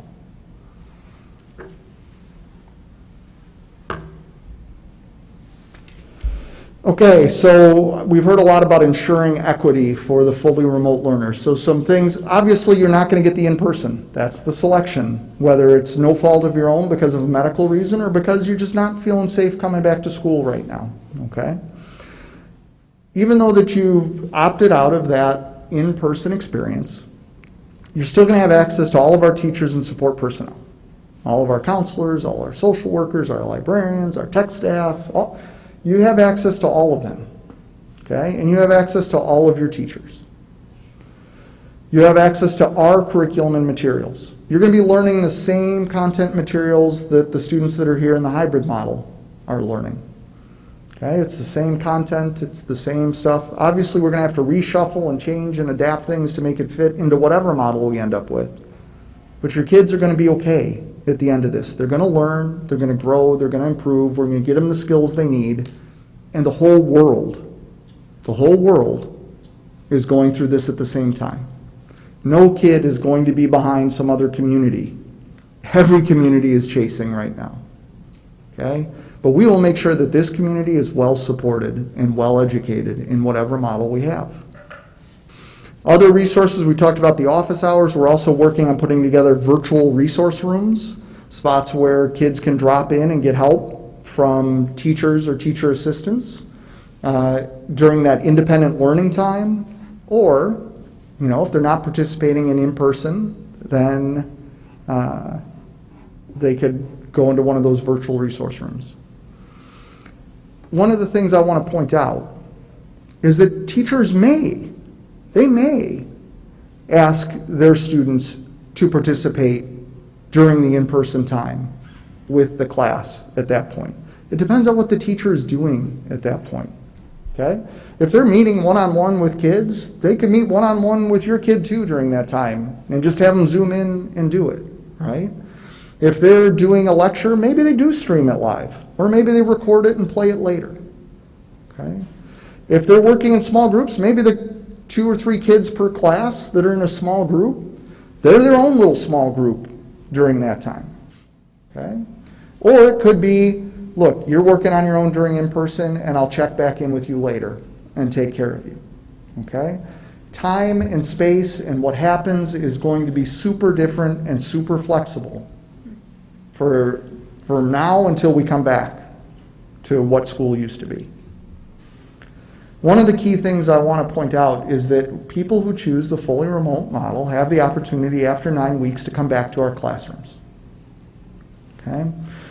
One of the things that I think was missed, and maybe we didn't do a good job of promoting it, and I want to kind of toot our own horns a little bit here. Many other school districts, their fully remote model is they are outsourcing you to a third-party online company. Mm-hmm. And they are outsourcing you to that company for an entire semester. Okay? Many high schools are doing that, and this is a high school thing. Okay? At the elementary level, it's a totally different thing. Okay? But at the high school level, all of those companies have a much more narrowed down set of courses, okay? So you're not going to take ceramics, okay, with the online company. You're not. You're going to have to drop ceramics and pick up something else, okay? And then you're going to go work with that online company and their teachers and their modules, and you're going to complete the course.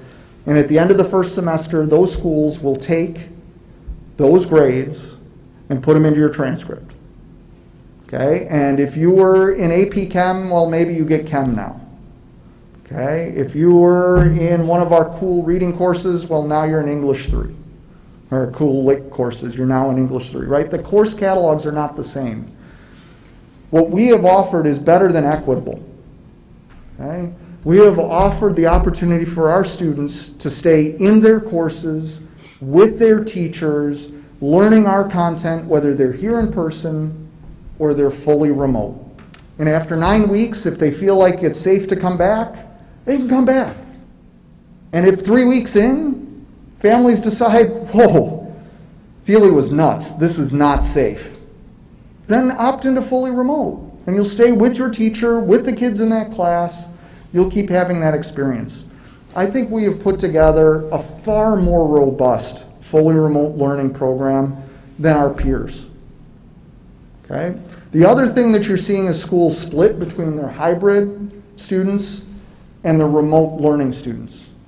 And instead, what they do is they carve out a set of curriculum that you have to choose from much in the same way. So you're working with their teachers and their curriculum, but it's a narrowed down selection of what their online course content is.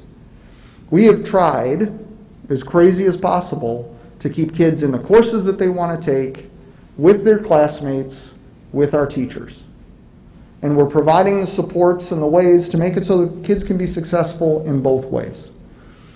So I feel like, I know that it was not a lot to go on the 20th, but I hope that this helps the community understand that we are trying to do right by our kids and our families in both models that we are offering here, and providing opportunities to go back and forth between them at certain points, right? So that families have those options. And I'm really proud of the work that our administrative team has done to provide those options to our students and families.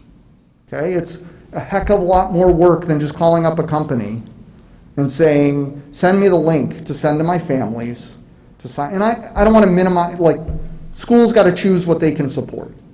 Okay, so it might sound like I'm trashing the school next door. I'm not. Like, maybe their staff and their team can't pull that off. But I believe we can, and we should offer that to our families, so we're going to do that. Okay? I'm only talking about us now, not everybody else. Okay? But I think we've offered a great product for our families. Thank you so much for this, Hank. Thank you. Yes, Nancy? One statement, two questions. Yeah. One question. My first statement is just this whole idea about a lot of families holding off on remote. What I've heard from many families was they were waiting to the last minute, and I would assume this is true for our teachers as well. They were waiting to the last minute to get as much information to make a decision. That's fair. So we really can't say, well, only 10% wanted this or 15, because No. people just were waiting. Which is why we've also extended the window till Friday, right? Yeah. I just want to recognize it. But I did want to ask one question, because this came up from a couple people today, and it was in some of many of the letters that we received. And maybe, and again, if this is not the right place to talk about it, we can talk about it further on, but one of the concerns that I've heard for those families and students who elect to go remote is, what about the social supports? What about the counselors? What about somebody was talking about abuse, checking in, being present for other students to come to. Can you speak a little bit to how we're going to kind of buoy up that portion of, the important portion of Yeah, I don't want to steal too much from Ed and Janice later. Well, if you want to but talk about it later, they'll get to some, but they will be supported, and those same resources will be available. So Ed and Janice are going to talk a little bit about how remote learning is different this year when I get down from the soapbox, and they'll discuss that. Thank you. All right, so Nancy said don't pay too much attention to these statistics, but everybody keeps asking for them. So here they are. So right now, as of, about 2 o'clock, 3 o'clock today, 562 unique fully remote learners that have selected that. Remember, this number could go up this week, okay?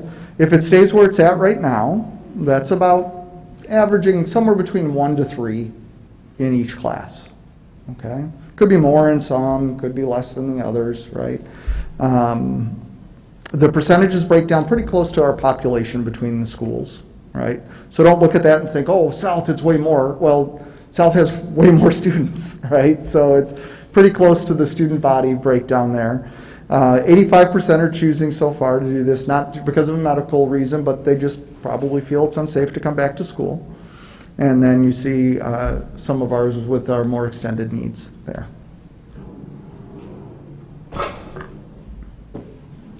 So I get to jump in now. All right. I've been waiting to answer this question for several weeks, actually. and Dr. Kupka raised it earlier, we've seen it in many emails.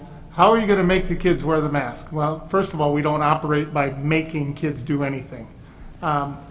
Kids, we compel them perhaps, but one of the greatest source of prides I have in my school is that our students accept responsibility for the safety of our school.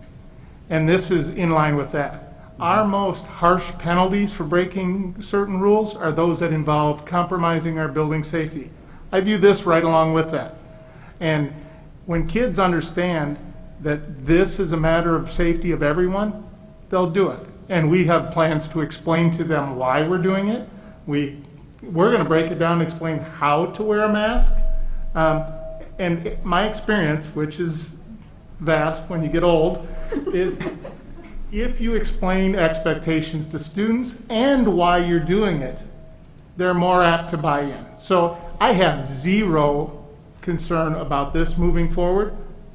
We may have a kid challenge us, but we don't have that happen very often for other safety things because kids know what's going to happen when they do. And so we'll treat that the same way.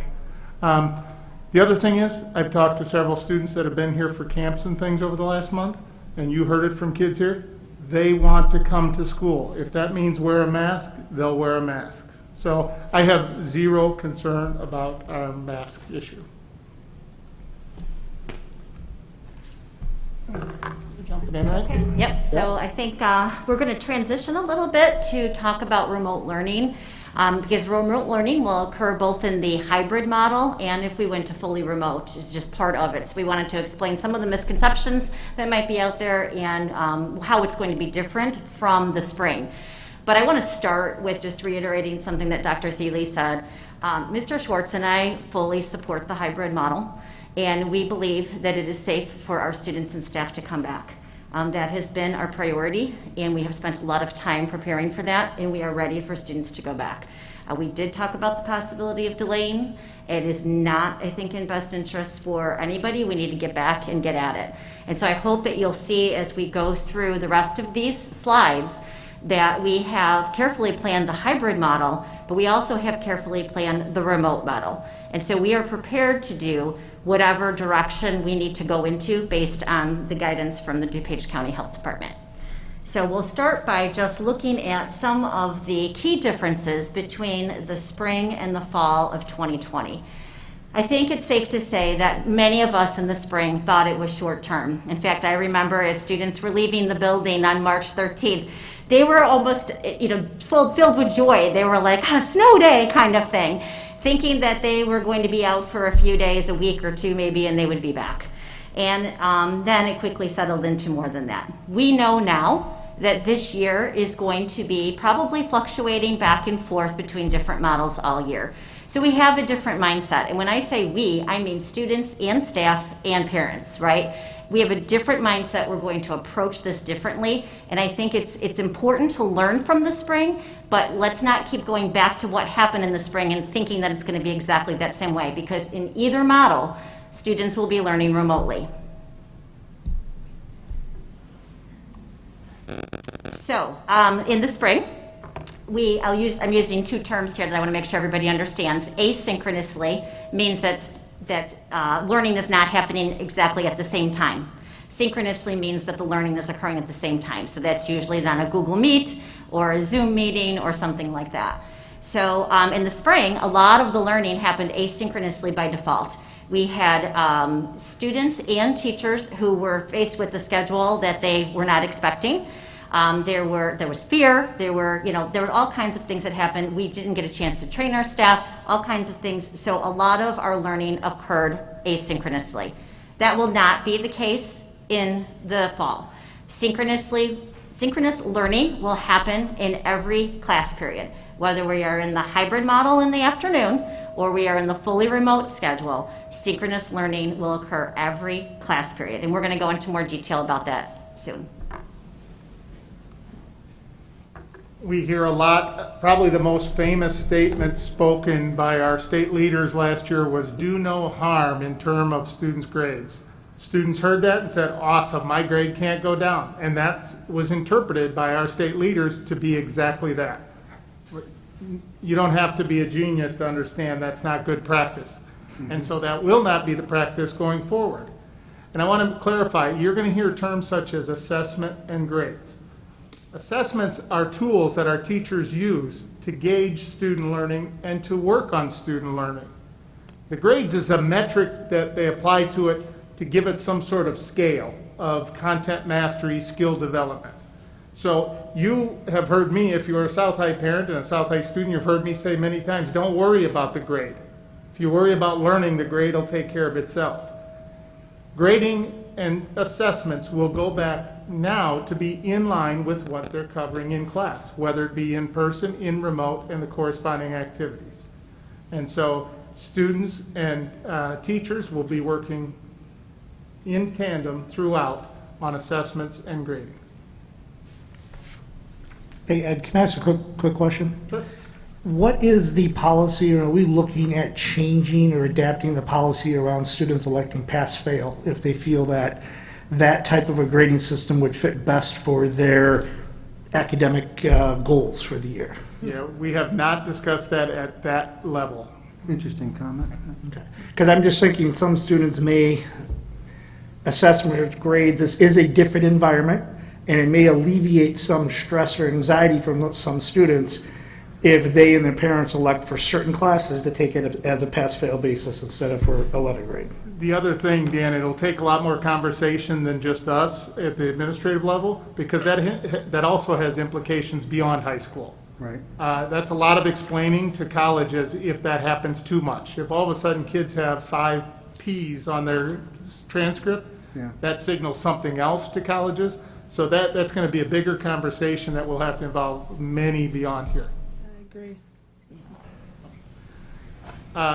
In similar fashion, the next slide about accountability. Last year, when we were winging it, we said, how do we account for kids being there? Okay, submit this Google form, right? We're running with it. Now, they need to be in class, visually for the teacher to see in class. We're very fortunate that we can provide our students with the tools needed, so their classroom will occur, as Jana said, synchronously. The teacher will be there at that time with students. Students need to be there, and that will be how we'll be accounting attendance. Sorry, I'm going to ask another question. Just as a reference, what will the policy or how will teachers handle technology issues? I mean, I was on a phone call today logging into a meeting, and I was 20 minutes late to a 30-minute meeting because of technology issues. Just love Comcast, by the way. But our students are going to have those same types of issues. Yes, and we have phone numbers, emails, et cetera, that they can call for IT issues. And if they can't, obviously, email's not going to work if you're having certain technology issues. That's why we provide a phone number for a help desk too. And we'll have to work with our teachers. That's going to happen. And not just for the kids, for us as well, the adults as well. So. Yeah, well, it'll be communication and working through it. Yeah, we fully expect. I mean, look, at the last board meeting, I kept getting brownouts, right? I mean, the world of technology is perfect when it works perfectly. And I would say it's not unlike happens in the classroom. If a teacher plans a lesson, walks into the class and nothing works, they have to change speed right away. And we have tools that hopefully with Remind, and they can text kids, and technical issues, they shoot a text out to all students. I'm having technical issues. Until I get it figured out, start reading chapter 4 in Mice and Men or whatever. So it's going to be different, but it's still going to be teachers adjusting on the fly to adapt to that.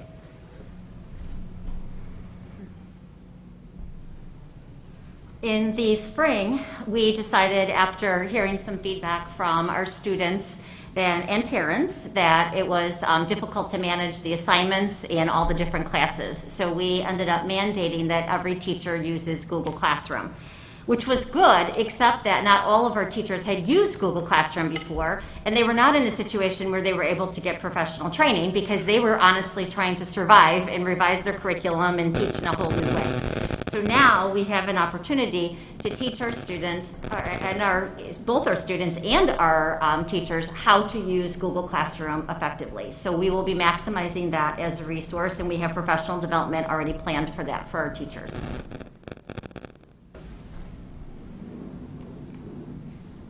And as we've already kind of said, timing of everything provided minimal preparation, but now we know what we don't know, and we are preparing. And our teachers already have been doing it. We have offered professional development for our teachers several times over the summer through our district and also with partnering with other districts, and we have had many teachers participate.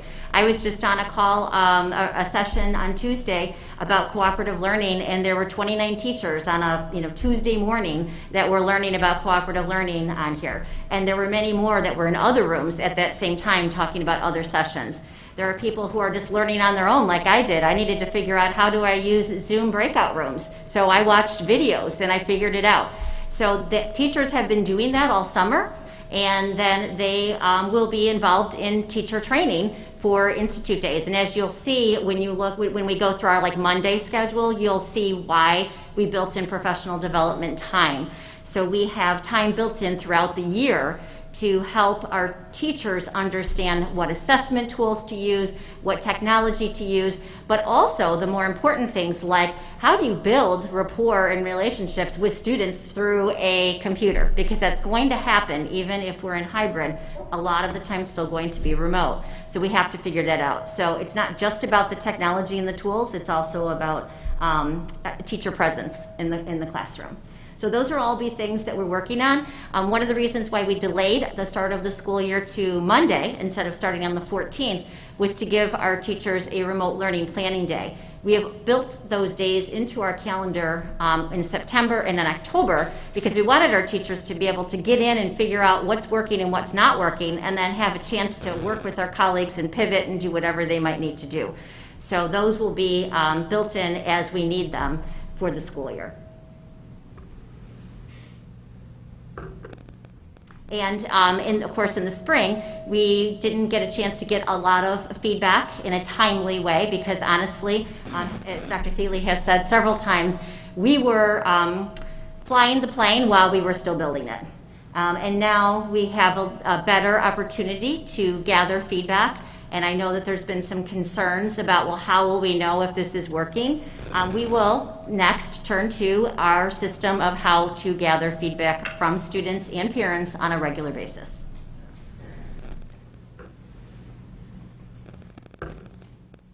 So are there questions on the remote learning in the hybrid model? Board members, any questions on those? All right, moving on. All right, so, there's a lot of discussion in the community about what happens when we move into a fully remote model. There's a lot of the aspects that you just heard of remote learning that's going to happen in the hybrid model. Remember, hybrid still has remote inside of it. So what it will be is scaling this differently for a longer period of time, and you're going to schedule the changes as a result of that and some other experiences that happen. You heard tonight that there are limitations when we go fully remote. The hands-on stuff gets tougher, all right? So you have to move to more simulations online, demonstrations that you record and show kids. But what will be different to some extent in the fully remote model is that our teachers now, assuming that health conditions allow this, if we're in the fully remote model, we have teachers as essential workers now, and they may be able to come back to school, and probably will, and then have access to a chemistry lab to do a simulation or a demonstration of something there and to provide data for students to work through, or to walk them through something in a different hands-on CTE environment, or those kinds of things where teachers will have access to their classrooms. In the spring, we sent everybody home and said, don't come back, right? So there's key resources our teachers have access to now in the fully remote model that we didn't have in the spring.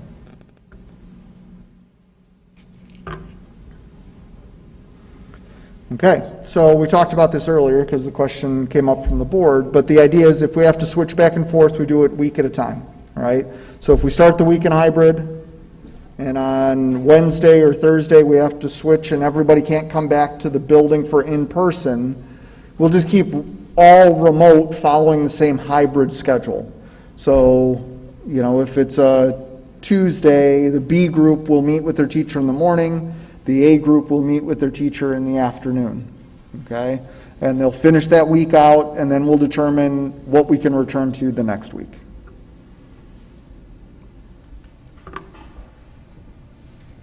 Okay, we talked about this earlier, but I think it bears worth repeating, okay? We do believe that remote learning can be effective and that our teachers can do this effectively and that our kids are going to be great inside of it, especially with all of the changes you've seen tonight.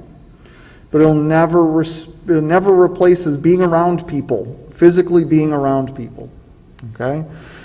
I don't know about the rest of you, but after the restrictions started to get lifted in June, I got together with a group of guys that I've coached with for years, coached baseball with for years, socially distanced, outside, but I can't tell you how excited I was to see those 5 guys.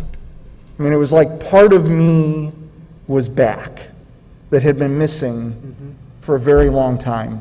And our kids feel that right now. Part of them has been gone since March. And I really think it's important to get them back, and we're committed to doing what it takes to do that safely. So we went to work to plan a fully remote schedule, and we're sharing the list of the names because we got some volunteers. We had a good cross-reference between the buildings, the departments. We had some DGA executive board reps, some department chairs. So it was really a good group, and they came to work. We met for over probably 6 hours over the course of 4 days, 3 different meetings, not to mention the work people did on their own in between those meetings. So when we say we can get things done, this is how it happens. And the schedule, the actual framework of the schedule you're going to see tonight originated in one of our English teachers' minds. That's where it started, and it evolved from there in our discussions. So I appreciate these people for giving their time and everything they did to make this schedule work. We began the process by just saying, okay, what are the things that we have to keep in mind? And Terry, that goes back to your question earlier. How can we move between? Because it's very likely that's going to happen. And I won't read all those, but number one was, and this was based on the feedback from everyone in the spring, was the time has to be synchronous. Classroom time has to be teachers with students, no exceptions. So that's where we started. And then we also had all of our special programming in mind and making sure that we provided breaks appropriately and didn't burn people's eyes out from staring at a screen for 9 hours in a row. So there was, you can read them, but we went through a list of things. Okay, here's where we're going to start. And then we just say, what could it look like? And we went from there.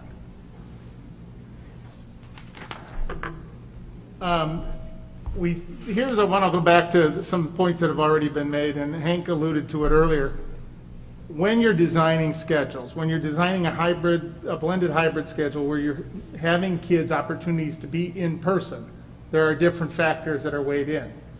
When people are going to be fully remote, a lot of those restrictions are not necessary. And you're going to see some oddities in the schedule about even and odd periods. They are there for purposes.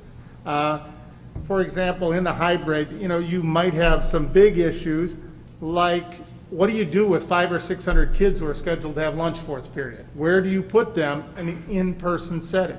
So that schedule was designed for that's one thing that it was designed to accommodate. There might be other small things. Hank alluded to, well, what's that do to a part-timer schedule? They thought they were going to do this, but what's this schedule going to do? So there's big things, small things, and all those are considered when making a hybrid. Same thing is true when you're doing a fully remote. Okay, if we're fully remote, and the kids are at home and not seeing their teachers in person, what's that going to look like staring at a screen for this amount of time? And so we went back and forth. So as you see some of these things, you're going to say, well, why did they do first and third period, not 1 and 2? There's reasons for that, and we'll try to allude to it as we show this. And that was actually one of the nice things about having a committee, because we had the committee represented some of those different special interest groups, and everybody understood that there was going to be no one schedule that was going to solve all of the issues. And so we had to look at what made the most sense. And so the committee ultimately came up with this schedule. So this is the Monday only schedule. This schedule will be the same for hybrid or for remote. So it's a little bit different than the Monday schedule that we had showed you with the hybrid model before. Hold on, Janice. you went over that really quickly. This will be the same Monday schedule for hybrid and remote. So we're going to change the hybrid model, Monday schedule. So no matter what model we're in, you know, we talked about being worried about consistency, Monday will be the same, no matter what. From here on out, as long as we're either doing hybrid or remote, Mondays are always the same. Sorry, I wanted to hammer that point home. Yes. So, and let me explain like why we want this day to Can I be like interject this. just for a second? So Hold on, some people, just a second. Yeah. This Monday schedule was not in the graph that we saw before. So anybody looking back at that Correct. needs to understand that this is Our this is graphics new. we send out tomorrow will be updated to reflect this. Yeah. I wanted to add additional emphasis. So, thank you. Sure. So the philosophy of the day is the same. It's just the structure of the day. So what we built when we built the Monday schedule is we needed time, as I mentioned earlier, for our teachers to learn how to teach in this new environment. So we wanted some professional learning time. We also know that we are going to have to change curriculum because it's not going to look the same. We're not going to be able to teach the same. We're not going to be able to assess the same. We want teachers to give an opportunity to collaborate so students' experience from one class to another is not vastly different. So we needed to build some common time because teachers are not all off at the same time, right? So those are built into our schedule, both for the hybrid and for the fully remote learning. We also wanted to meet with all of our students on Monday so that teachers could sort of set expectations for the week and give an overview of the week and make sure that if there are any questions from the weekend or whatever there might be. So all periods would meet synchronously with their classes on Monday. So students would be going through, and that's why we put that teacher collaboration in the middle, because going 8 periods in a row is a lot for a student to be shifting back and forth on a computer. So we built that time in the middle so that the students could take a little bit of a break and then come back later.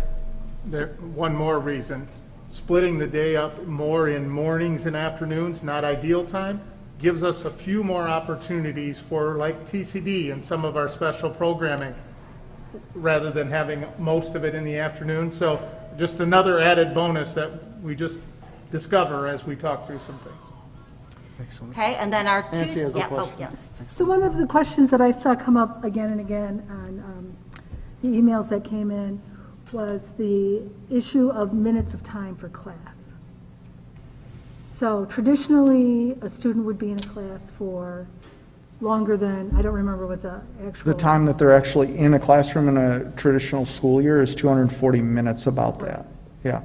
Which is how many minutes per set per? It's 50 minutes per, That's right, it's okay, 50-minute class period except for Mondays, which are shortened.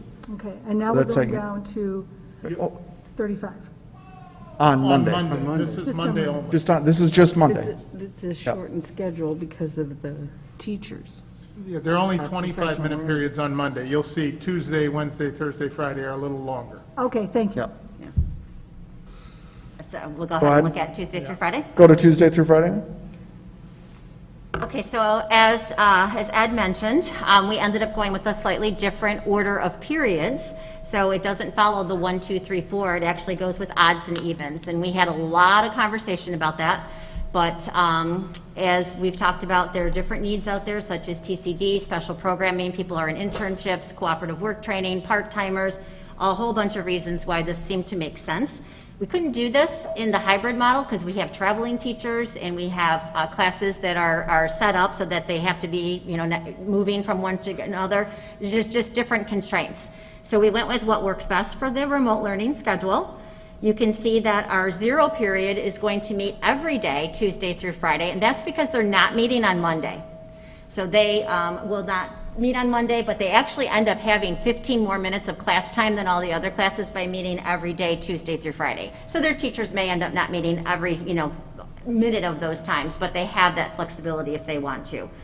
So the student check-in resource period would be an opportunity that teachers know that all of their students are available and the students know that their teachers are available. So that might be a time for doing some reteaching or something like that. In our current model, even if we were in school, I might be, if I'm teaching, I might be lunch 4th hour, but the student that I need to see has lunch 5th hour, right? And it's hard to make that connection. So by having this common time from 11 to 11:30, we can check in with some of those students that we need to check in with.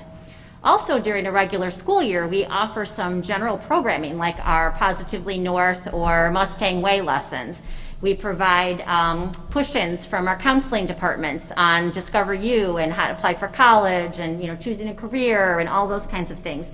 We might be able then to use this time or the time on Monday that was teacher collaboration time to push out some of those things to our students. So that's a possibility that we're going to consider as well. I would add one more. Just as a former math teacher, many of you know we have an S program in our math where they meet a period and a half to catch them up to the level of their peers. If we did that consecutive periods in this model, those students would be with their math teacher for two whole hours. By doing odds and even, we get to give them math instruction every day, Tuesday through Friday with that teacher, albeit some of the days for half of a period. But we thought that was very powerful, having consistent math assistance throughout the week. And so then the next slide is just an overview then of what that week looks like. And again, we'll put that out on the website along with our hybrid schedule, but that's just from the student perspective or the teacher perspective of what the week looks like. But I did want to drill down just a little bit more into what is happening during a remote learning class period. What structures will teachers be using? What supports are available to students? So as we said before, students and teachers will be meeting synchronously. So they will, students will log on to their computers, their cameras will be on, teachers will take attendance, they will see everybody, they will check in with everybody.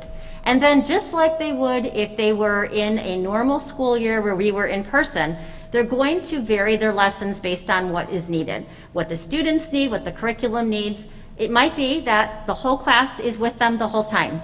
It might be that the whole class is with them for 15 or 20 minutes for some instruction, and then students are broken up into small groups and they're in breakout rooms, and the teacher's going back and forth between breakout rooms. It might be that the teacher feels the need to work with just a small group of students, either to enrich those students and give them something to challenge them a little bit more, or maybe to go back and remediate something that they didn't learn.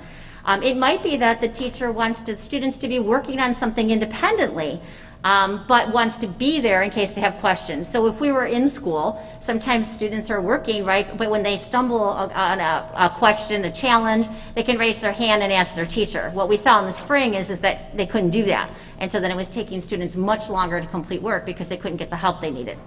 Now the teacher would still be online. So the teacher would be online for the entire period, but maybe not all students would be online for the whole period. It just kind of depends on what is needed per class per day. Okay, so that would be the structure for the actual class. And then as has already been mentioned, students can get help from their teacher through office hours, and also we will have virtual resource rooms. So maybe you're struggling with math or science, and you want somebody else to kind of explain it to you, because sometimes just having a different perspective helps. We'll have a virtual resource room as well. And we have a committee that's comprised of administrators in DGEA working on that actually this week. They met last week and are continuing to work on that this week. And then we will continue to provide the other types of support that we would provide. Of course, our library has been an incredible resource for us, and so our library staff will continue to work with our teachers and our students. Our school nurses will be very important in making sure that we're meeting the needs of the health needs of our students and making sure that our school stays safe. I know there's been a lot of questions about college and getting students prepared, so College and Career will continue their programming and be available to help students with scholarships and college visits. They'll be virtual, but we'll work through all of that. As mentioned earlier, activities and athletics will go based on what the guidance is, and that some of it will be guidance from the board and some of that will be IHSA telling us what is allowed and what is not allowed. And then technology support is already mentioned. And then just finally I would end with, if we see that a student is not engaging, we will follow up. And that might include a home visit if someone is just not logging in. So what's nice is that because we're meeting with students daily, and that was one of our driving forces when we created both the hybrid model and the remote learning, is that we wanted to check in with every student every day, because we don't want any student to get lost. So that was our focus for that.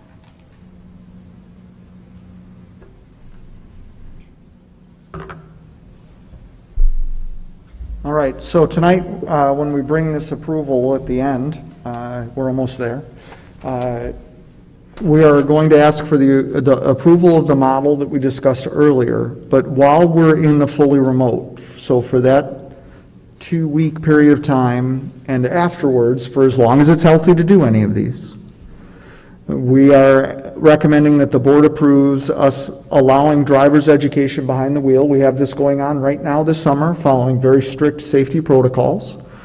That if we're able to develop and continue that going, that we would be allowed to keep that program moving forward, even if we were fully remote moving forward, as long as the health department, IDPH, says we can do it. The TCD programming would continue, that we would continue working with TCD and whatever options that they're offering, and whether we're virtual or whether we're remote or in person, that students could still engage in the curriculum at TCD, Technology Center of DuPage. That programs requiring off-campus activities like the Intro to Teaching program, the work programs, internship, as long as we can make sure that wherever students are going, that there's going to be similar safety and health protocols and that it's safe for students to go there, that we would allow students to go to those off-campus activities and have those experiences as part of their curriculum. And it's cut off there. Recommend allowing participation if the programs have the same health and safety protocols. That's the key piece that's missing off of that sentence. Boy, 4 hours on this last night and we missed the end of a sentence. In-person extracurricular participation, we are recommending that regardless of whether we are in-person or remote, regardless as whether a family chooses hybrid or fully remote, that as long as IHSA guidelines are allowing for athletics to continue, students could select to participate in those after-school activities. That it'd be up to their families and the students to determine if they're comfortable participating in those. I don't know how many people have seen this, but IHSA has restructured the whole year into 4 seasons and has restructured when the sports actually occur. The ones that would occur here in the fall, starting the school year, would be boys and girls golf, boys and girls cross country, girls tennis, and girls swimming. So we're recommending allowing our athletic directors to work with the conference and with IHSA and determine the protocols and follow those things to make sure that we can do those things safely and offer those fall sports. For activities, things like band and choir and any of the other things that we offer, there are safety plans put together for those, as you heard tonight. Band programs are back working, color guard is working. We have a whole bunch of activities that are back working under strict safety guidelines, that we would allow those to continue even in a fully remote model as long as it's safe to do so and as long as it's approved by the principals. So they are vetting each of those safety plans and procedures. It involves parents signing off and agreeing that they're going to follow those procedures and everything else. So, I'm sorry. Yes. So if the Board of Health said we needed to go fully remote, everybody, we would still maintain these activities? No. Okay. For the couple of weeks that we're fully remote, because of staffing. Yeah, if it's because of health that we have to go fully remote, then this all gets changed. Okay. Yeah. But for those first 2, remember we're in the week for the hybrid, the 2 weeks we're fully remote, that these things would continue as if we were in school running the hybrid model. We wouldn't pause these things because we're not out because of health at this point, we're out because of staffing. So, and you're going to hear in a little bit, we're not recommending a larger remote for most during those 2 to 3 or 2 to 3 weeks, or however long we're there until we get staffed and can hopefully come back. But if we end up in a larger remote learning time period, we'll talk about what some of the ideas and challenges are around that in a second, as Mike, you asked for us to address tonight. Are we going to move into closed session at any point tonight? There's no plan to, no. No, okay. But She wants to call it before we go to vote. Yeah, before we vote, I was She's wondering. asking for it. Yeah. That you would like a closed session? Yeah, if we could. For what purpose? Well, We have to meet a very specific guideline to go into For a closed. specific purpose, okay. No, I guess I just, Well, do you have a point of clarification before we make the vote for two? I guess I kind of was surprised about the remote for most, Mhm. that we're not going to be discussing that at all. We are. We're We are? discussing remote for most next. Oh, okay. Yes. Yep, that's coming next. Okay, I thought it wasn't going to be discussed. No, we're just not recommending that during those 2 weeks, that we, other than what you see up above, that during the second and third week of school, this would be the only extension of bringing students back that we're asking the board to authorize. We're not investigating anything more than that for that 2 to 3 week, that period, 2-week period of time, or whatever it turns out to be. Other things beyond that the board asked us to investigate, which we're going to share with you in a second. We're not recommending anything beyond this at that beginning start period of the school year. Okay, so everybody would be fully remote in weeks 2 and 3, except for these exceptions that you see on the board right now. Possibly driver's education, definitely TCD, perhaps programs requiring off-campus activities, and definitely extracurricular activities would continue during that week 2 and week 3. We're not recommending anything beyond that during that week period of time, except for what's missing up here that I left off there is T99, the transition center, would run the schedule that they've been talking about, which is a daily A-B schedule. They're a school within the school, they're their own program. We have some staffing concerns there, but not enough that we feel like we can't run that program successfully straight through this, as long as it's healthy to have kids at school. So it's on the final recommendation slide, but I left it off here. So this is really what we're talking about. It should say, fully remote learning model for weeks 2, 3, or however long that beginning part of the school year is. Okay?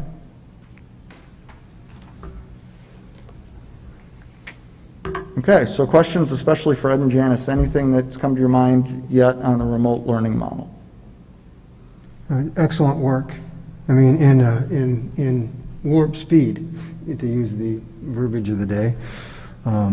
Just excellent work. And I think it would be fair to say that the board's wrestling with all of this, which everybody is getting to witness in real time.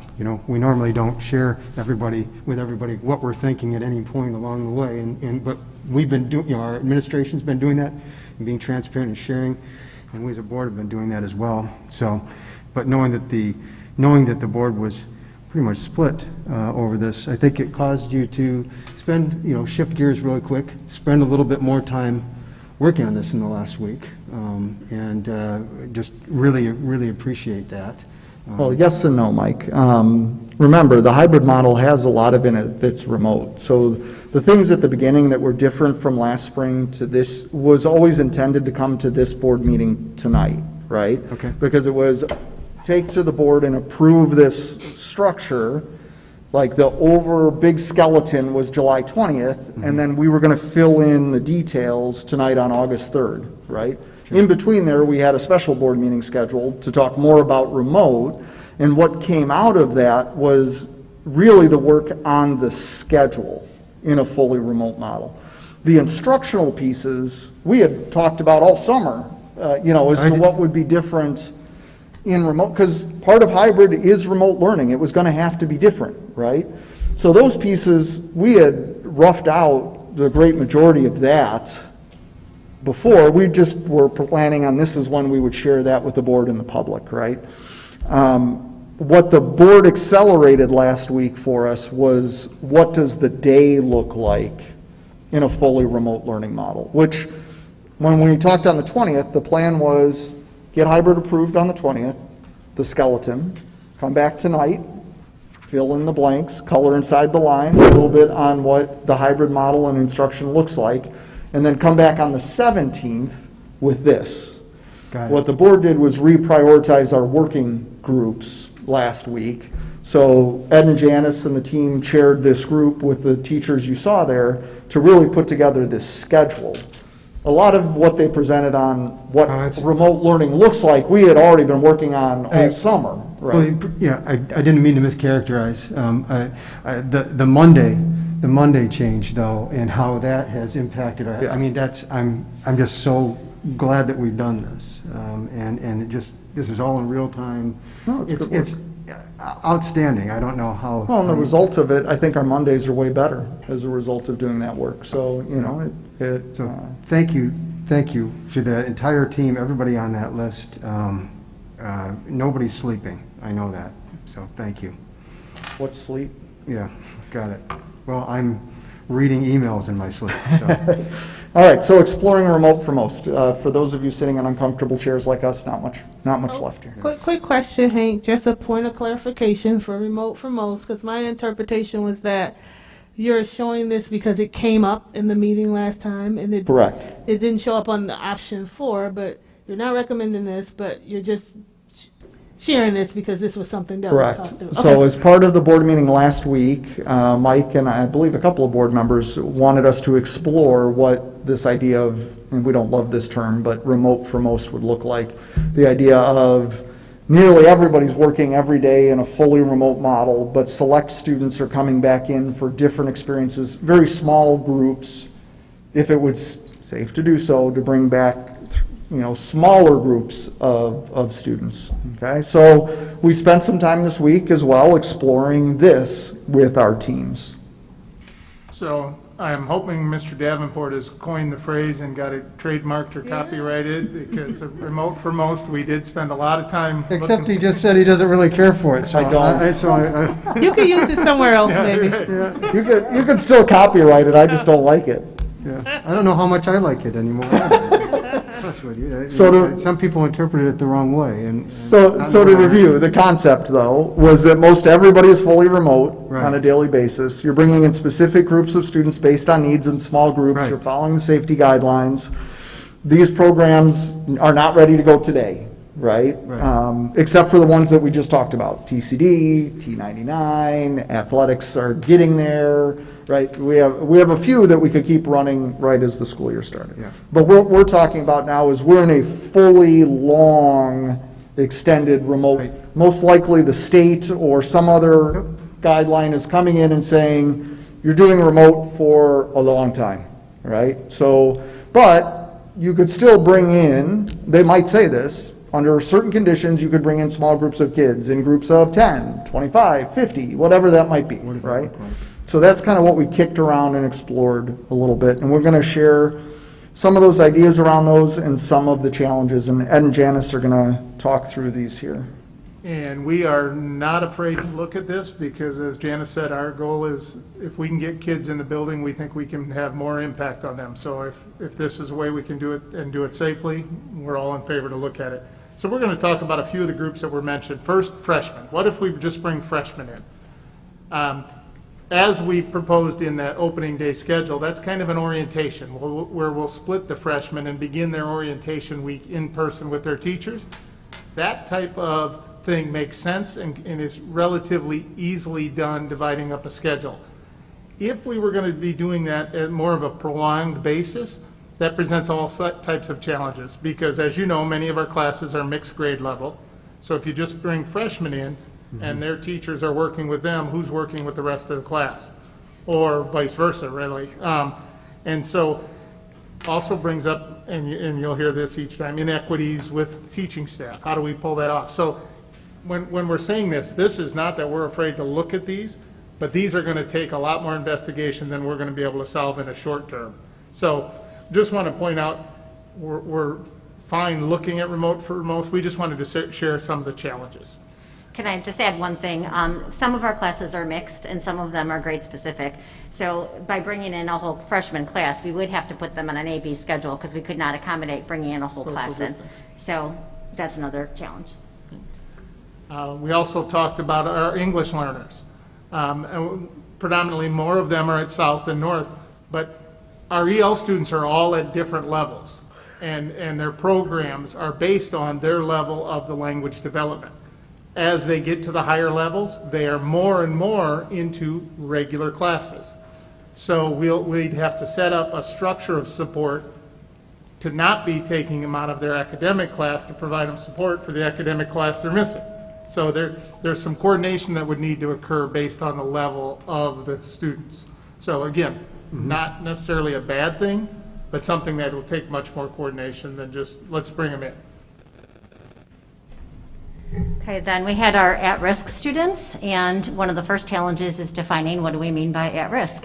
Are we talking about the students who didn't succeed in the spring? Even that is challenging. As we heard from one of the parents, a lot of students got grades higher than probably what they deserved. So just looking at grades is not going to identify which students didn't necessarily succeed with the remote learning. So are we talking about, students who don't have the resources at home? Are we talking about students who, struggle with learning independently? How do we define at risk? If we do bring that group of students in, I think it's important to note that they would not be with their own teachers because their teachers would be teaching the rest of the class. And so if we put them in the class with the rest of the class, the teachers would have maybe 2 or 3 or 4 students sitting in front of them and everybody else would be remote. That's a very difficult learning environment to manage. How are you taking advantage of the fact that you have all these students in front of you when you also have to teach all of those students who are online? So that would be really challenging. They would be with a support staff member, which is also an advantage though, right? That they could have somebody there to help them make sure that they're logging in, if they have questions, directing them to a resource room. Just so you know, we have that idea already built into our hybrid model and actually have space set aside in our building that our students who are not struggling in that independent learning and that time when they're supposed to be remote, that we can bring them into school and put them in a room. So that could happen in either model. We talked a lot about motivation, and you heard about it if you listened to the board meeting last week from one of our teachers. If most students are staying home, what is the motivation to come? You're going to have to get up earlier, you're going to get home later, right? There's a lot of issues there. Many of our at-risk students are not going to be motivated to come. And then we're very concerned about labeling. If people know you're going to school, why are you going to school? Is it because you have an IEP? Is it because you have anxiety? Is it because your grades aren't good enough? It would really kind of separate who we have in the building. And that leads us then to students with IEPs. And again, this is one of those things where the guidance from ISB says, well, yeah, try to bring those students in. Well, who are we talking about? Because we have students with IEPs who range from needing very little support at school to having multi-needs. And we already have a system in place for our T99, as Dr. Thiele mentioned, that will be coming in regularly anyway. We're looking at our multi-needs students with multi-needs to see if they need to come in more regularly. So we have plans already for those students. For the other students, it would be challenging to figure out exactly who needs to come in and how those staff members will be working with them. So in a co-taught class, are you only bringing in the students, with the IEP? That seems awkward. So again, motivation for coming to school and labeling would be an issue here as well. And so as we looked at overall the challenges of a remote for the most. And quite honestly, we've talked about this since we got the guidance from ISB.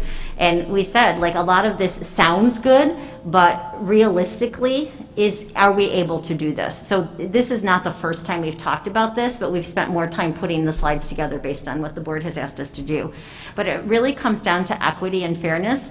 And we know that equity does not mean equal, and there are going to be certain programs that are going to look different, and that's okay. But we just want to make sure that we have good explanations for that, because we will be requiring different working conditions for our staff. And that doesn't mean that we can't do that, but it has to be for really good reasons, and we have to have that very well thought out. We also want to make sure, as we mentioned before, about the labeling is really important, and we have to consider transportation and how we're getting students to and from school. And then finally, we just wanted to point out that there seemed to be a misconception from some of the people who were emailing that the SAT has been waived. And that is not true. That is still a graduation requirement in the state of Illinois, and it is mandated that we give it.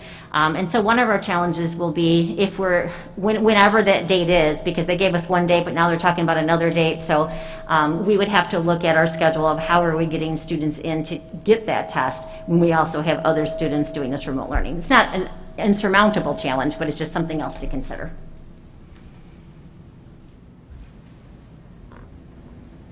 So any questions related to that, the idea of remote for most? Really the key takeaway from it is we've been kicking it around all summer. Some of it is stuff we're actually doing, like T99, right, that it ended up with. Some of it might be other programs that do develop over time. However, doing it on a wide scale, really, there's some huge challenges, some huge equity and fairness issues. Any of these are not going to show up in a couple of weeks, right? This is stuff that we're going to have to spend a lot of time on. We're going to have to work through. We're going to have to work through the intricacies, how we protect students' privacy in it, all of those kinds of things. That is not something beyond the things that we talked about earlier for those couple of weeks to start the school year. None of these others are we recommending at this time. So I'll just say that if we're in a fully remote model, some of these challenges are going to have to be met somehow.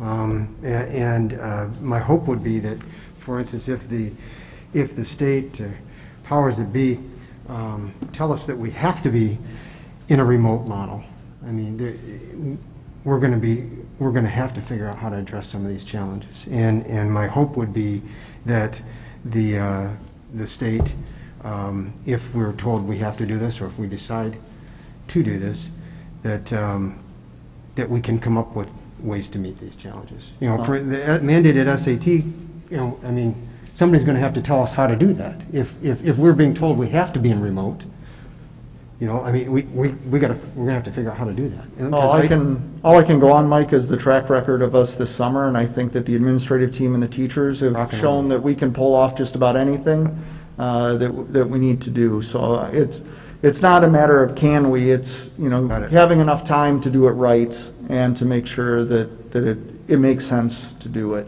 But if we get to the point where we think it's the right thing for kids and it's worth doing, or it's mandated by the state of Illinois, we'll figure it out and we'll make it work. I have full confidence. I have a general question. Yes. Not about remote from most, just in general. What is our liability as a school? Yeah. That's a good one. That's a great one. It's there. come in through Yes, multiple please. locations. Let's share that with everybody. Yeah, so schools are really protected by something called the Tort Immunity Act. And what that really lays out is that schools are only liable for any damages if there's been a willful and wanton disregard for the rules. So by putting together a plan here that follows the IDPH guidelines, follows the ISB guidelines, that we're listening to the health department and doing what they tell us to do, that really lowers the risk of our liability. Anybody can sue anybody for anything, right? But the likelihood that we would be liable for any damages by following these plans, our attorneys say that we are very well protected in the plan that we've built here. Did you say that was the Work Community Act? Tort. Tort. Oh. T-O-R-T, Tort Immunity Act. Yeah, I'm glad you asked the question, Nancy, because I can tell you that that's never entered into my thinking, or I think anybody else's thinking as we've been going through this. You know, we've gotten that. You know, we do things the right way. That's why we don't have to worry about these things. And this is another example of that. I'm not an attorney, and I don't, you know, but I'm just, because I was curious, so I was reading up on this week, and different groups were opining that, to your point, as long as you had put the processes in place where the risk lie or is if, like for instance, if you don't have close enough supervision, so that if people don't follow social distancing or people take off their masks and somebody becomes infected, then you very well might be liable. So Right, so things that we've done, like to address that, to speak to the monitoring of the things. We've already changed all of our administrative meetings to put them all in the afternoons for as long as we're in the hybrid model, so that all administrators across the district are free in the morning of meetings to be able to be in the hallways supervising students, right? So there's a lot of actions that we've taken to ensure that these things are in place. If you go through our hybrid plan and how closely it aligns with all of that guidance and the fact that we have ways to carry it out is what protects us from liability down the road. And we have been in very close conversation with the district attorneys as we have built these plans, and they've been very supportive of our work in the hybrid model. thank you. Any other questions?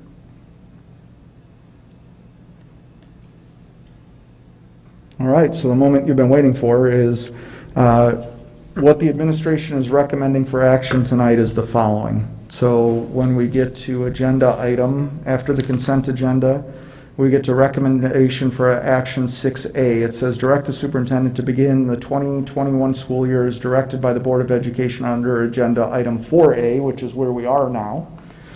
The administration's recommendation when we get there to 6A would be to vote in favor of what you see here on the screen. So it would be to open the school year. Hybrid learning week 1 is outlined earlier tonight. Families can choose to be remote this week. We'll provide details on material pickup. Students will be supported whether the hybrid model or the remote model, and we'll have the pickup of all PPE in advance of students returning. During weeks 2 and 3, the experience will be to the improved remote learning model that you heard about tonight. And we'll be preparing our staff and lining up staff to return under the hybrid model. We're asking that you accept all administration recommendations for remote learning during that time, which includes the possibility of having driver's education behind the wheel, students attending TCD, programs requiring off-campus activities, of course following all of the safety guidelines, following the IHSA guidelines for athletics, allowing activities to continue mostly remote but in person when approved by the principal, and for Transition 99 to continue under that modified AB daily schedule that we've talked about. Families would not have to commit to fully remote learning in the hybrid model until this Friday, August 7th. And then hybrid learning, an intention to return week 4 if IDPH health guidelines and metrics are being met and staffing is complete. We would not return in week 4 unless the health department told us that it was safe to do so. If it's unsafe, we'll stay in remote at that point.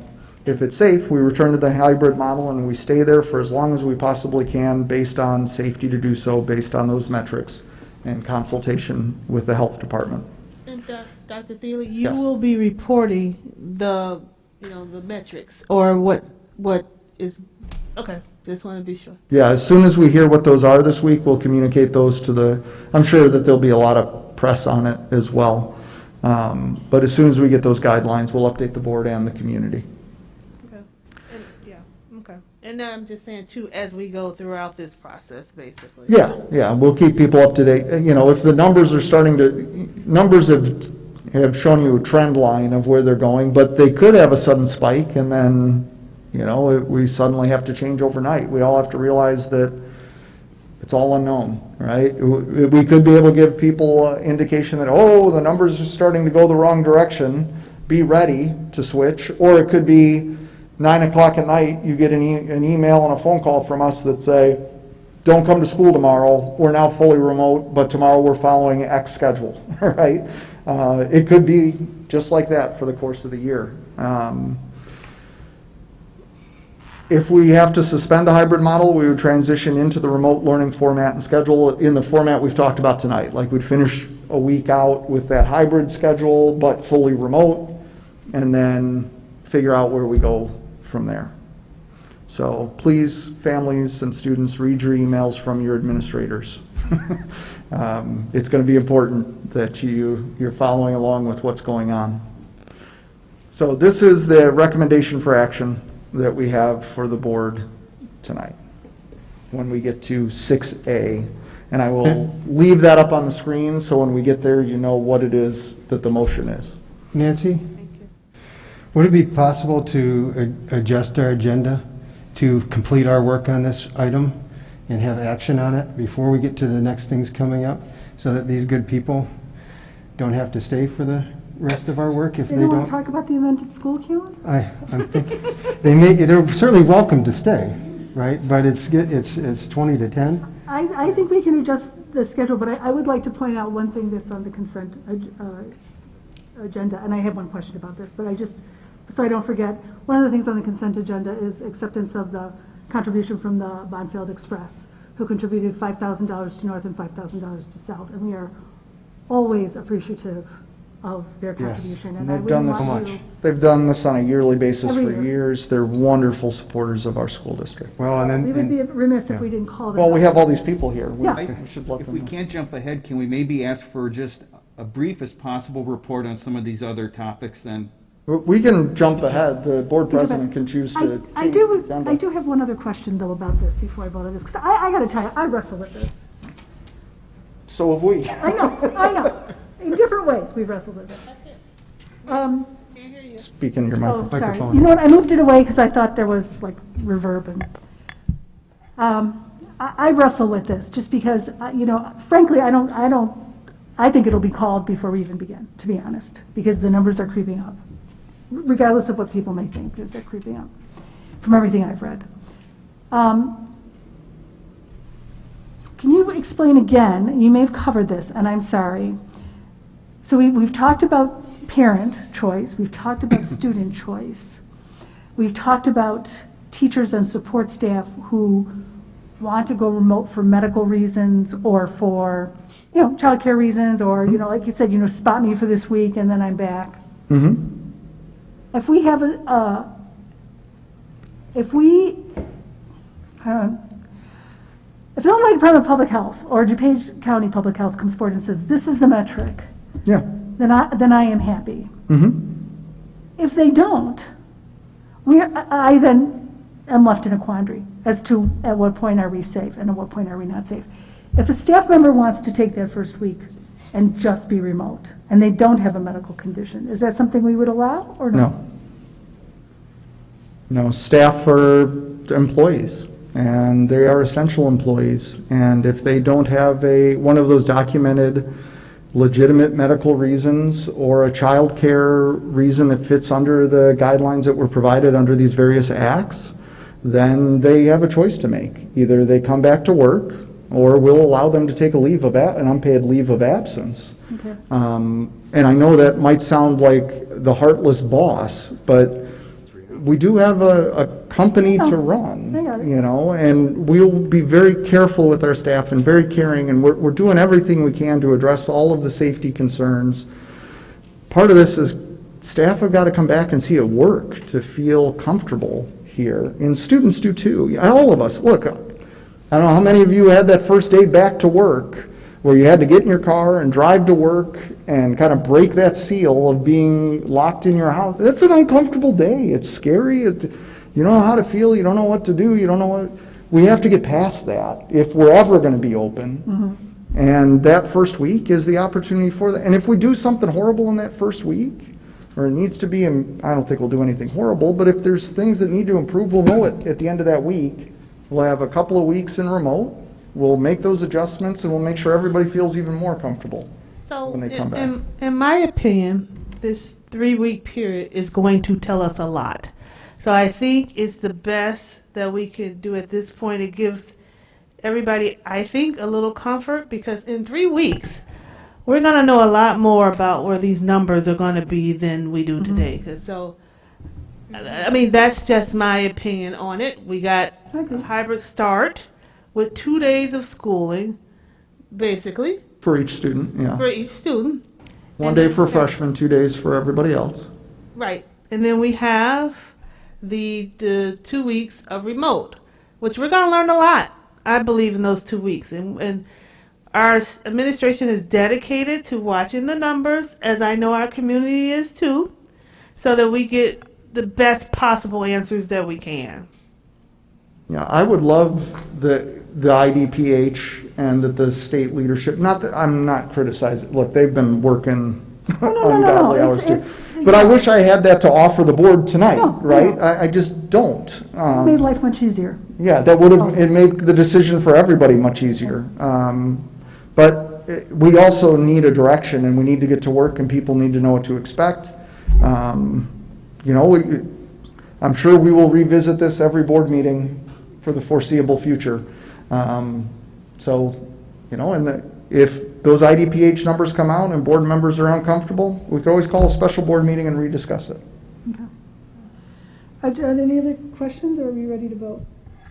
I have a brief statement I'd like to read. I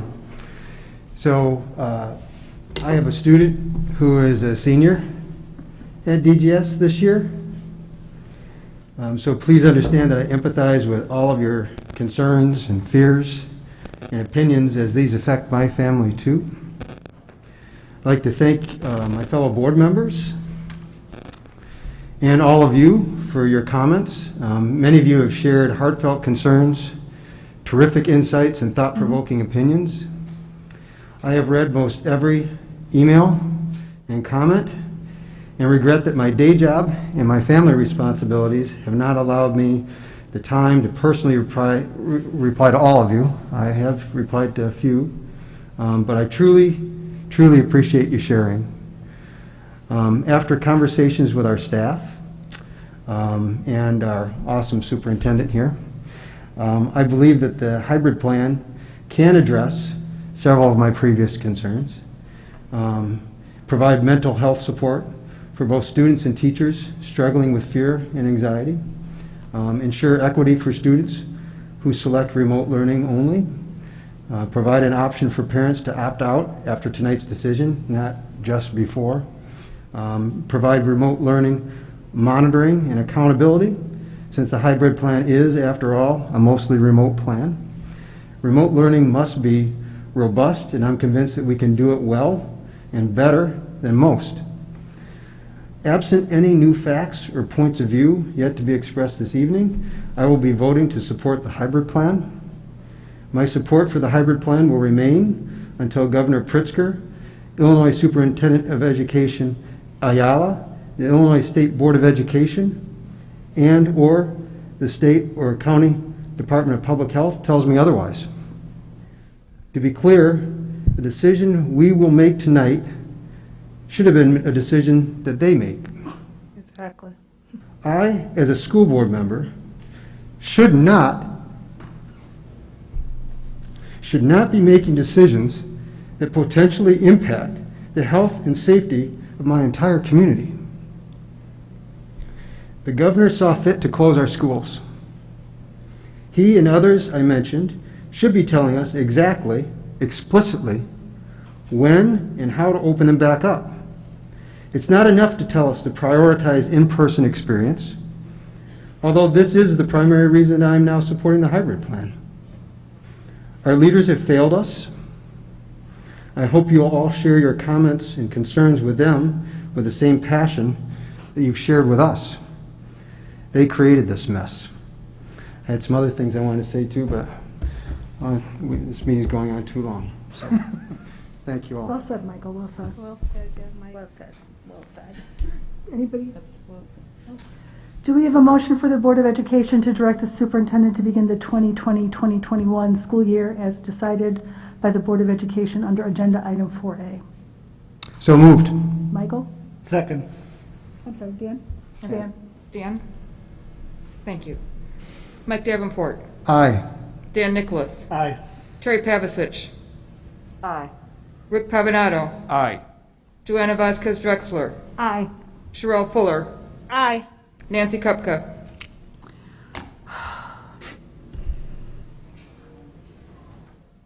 I would really like to abstain. I will tell you, I will vote aye, but I will be very clear to say that I personally, as I have for my junior in college, would go with remote. Because I do think this is well thought out. I think all the Ts have been crossed and all the Is have been dotted. But to Mike's point, we are put in a position that we never should have been put into. So with that, the hybrid, The plan? 2021 plan as 2021 presented. hybrid, This. that thing. Okay. With All right. caveats, so.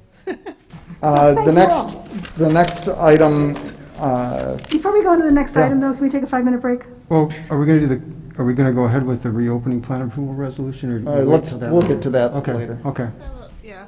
Would I you vote like for to a take a 5-minute break. 5-minute break? I would really like All to. right. Let people go home.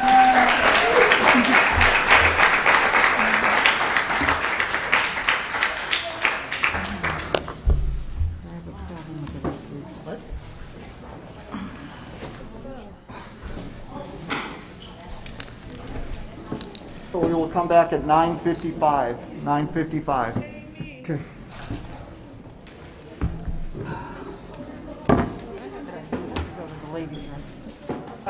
Heather. Nicely done, Dr. Feely.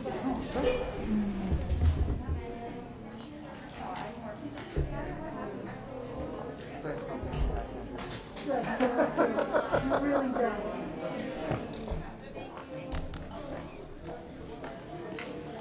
Bye-bye.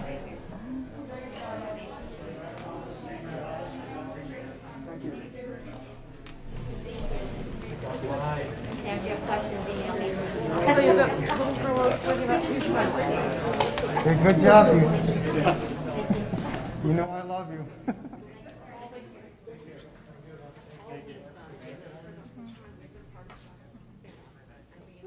Well done.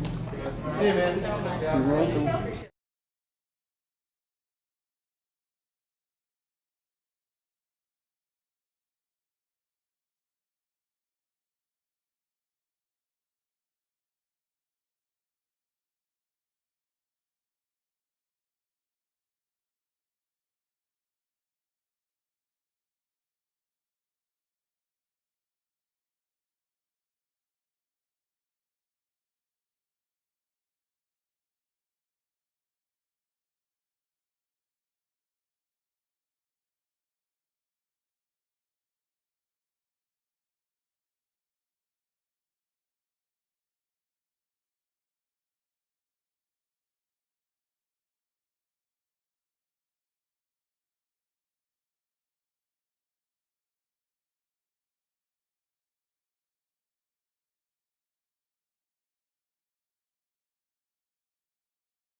Oh, no. Okay, addendum to the 2020-2021 Student Parent Handbook.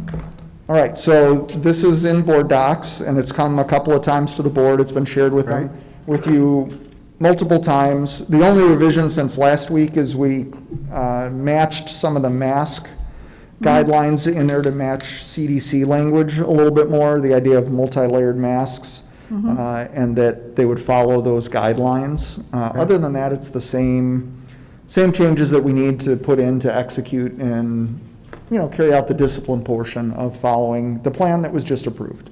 Will that be highlighted to the students that? Yes. Okay, good. Yeah, one of the things that Ed talked about that we'll prepare in their virtual learning in that first week will be this. Okay. Yeah. So not only how to wear a mask, but what kind of masks are really? Yep, all of that will be built into the return to school programming. Excellent. Talk about the reopen the resolution now, right? No. No, the parent handbook. That was the parent handbook. 4B. Be the handbook. Okay, sorry. We can talk about the resolution because it was in the last. I'm sorry. It was in the last, but let's just talk about it when we get to the action item. Yeah. We'll do discussion there before we vote. Carry on in the order you're in. I Yeah. just want to be sure I'm hearing correctly. You are, oh yeah, so it's the student handbook addendum. So we're recommending that the board approve that tonight. And then that essentially becomes board policy and part of the discipline handbook. Then, any questions on that one, other than? No. No. Okay. The next one is amended school calendar. One of the things that the state did over the summer was add election day as a school holiday, but didn't tell us how to make up that day in the school year.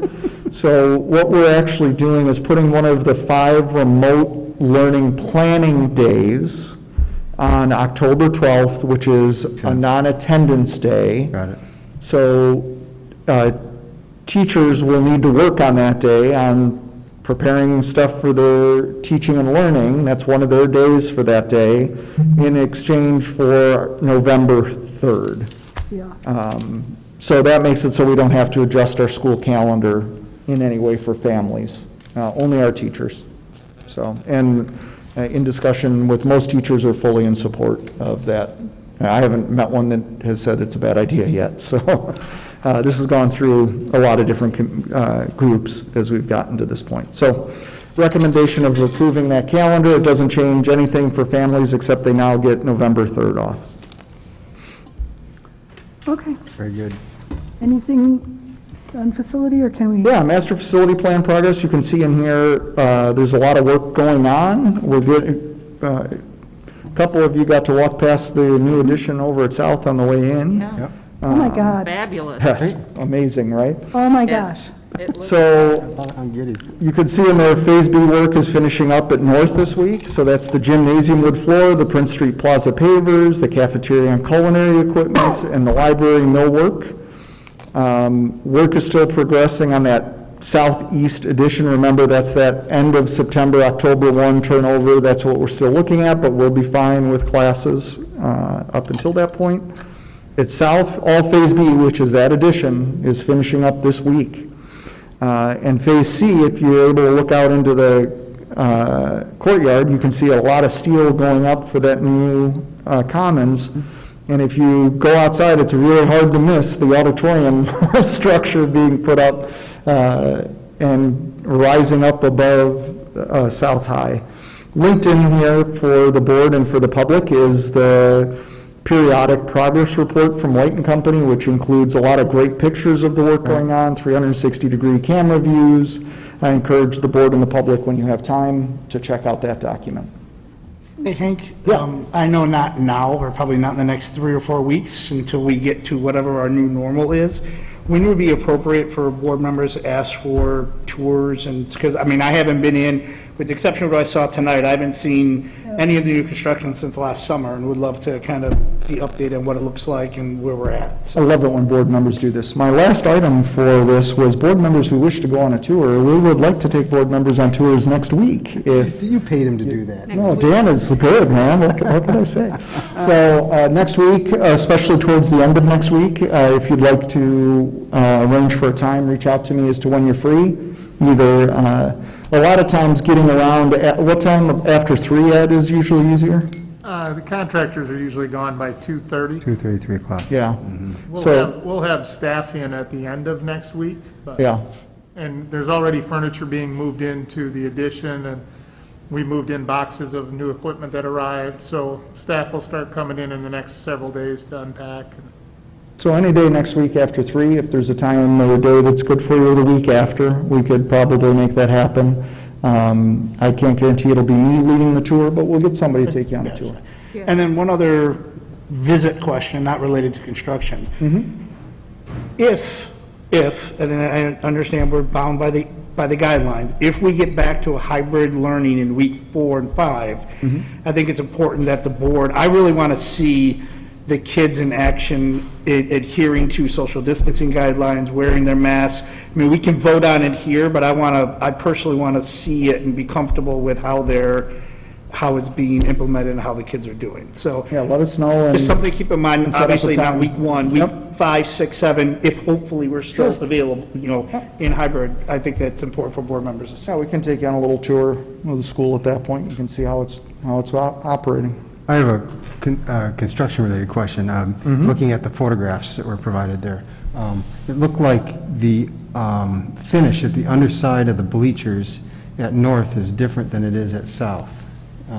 Any idea, am I just looking at one point in progress versus the other? That's what you're looking at, yes. South is much further along than North is. Remember, the North bleachers were delayed. Yeah, so I suspected that, but. Yeah. So. And North does have a little, it won't look exactly the same, the layout, because remember, the South bleachers are taller and deeper, where the North bleachers are shorter and longer. The actual floor plan of the squad rooms underneath will be different as well. And specifically at North, it looked as if the underside was getting some sort of a taped drywall sort of finish, whereas at South, it looked like maybe I was seeing a type of wrap that I would see encapsulating an insulation. No, they both have a finished room. Yeah, I suspected it was because they're at different It's points. just the points when the pictures were taken. Yeah. Okay. All right. Okay, moving on to the consent agenda. We need a motion for the Board of Education to approve the consent agenda as presented, which includes A, personnel report resignations classified, B, acceptance of donation Bonfield Express, and C, 2020-2021 amended school calendar. So moved. Terry and Sherelle, I don't know which was first. Doesn't matter. Arm wrestle. Sherelle, Terry. Okay, thank you. Okay, Sherelle Fuller. Aye. Terry Pavasich. Aye. Rick Pavanato. Aye. Joanna Vasquez Drexler. Aye. Mike Davenport. Aye. Dan Nicholas. Aye. And Nancy Kupka. Aye, motion carries. We're going to move on to the recommendation for action. We've already voted on 6A, right? Yep. So we're going to go to 6B, COVID-19 reopening plan approval resolution. We need a motion for the Board of Education to approve the COVID-19 reopening plan approval resolution. So moved. I have a question. After it's moved and seconded, then we can. But you're take seconding, right, conversation. Sherelle?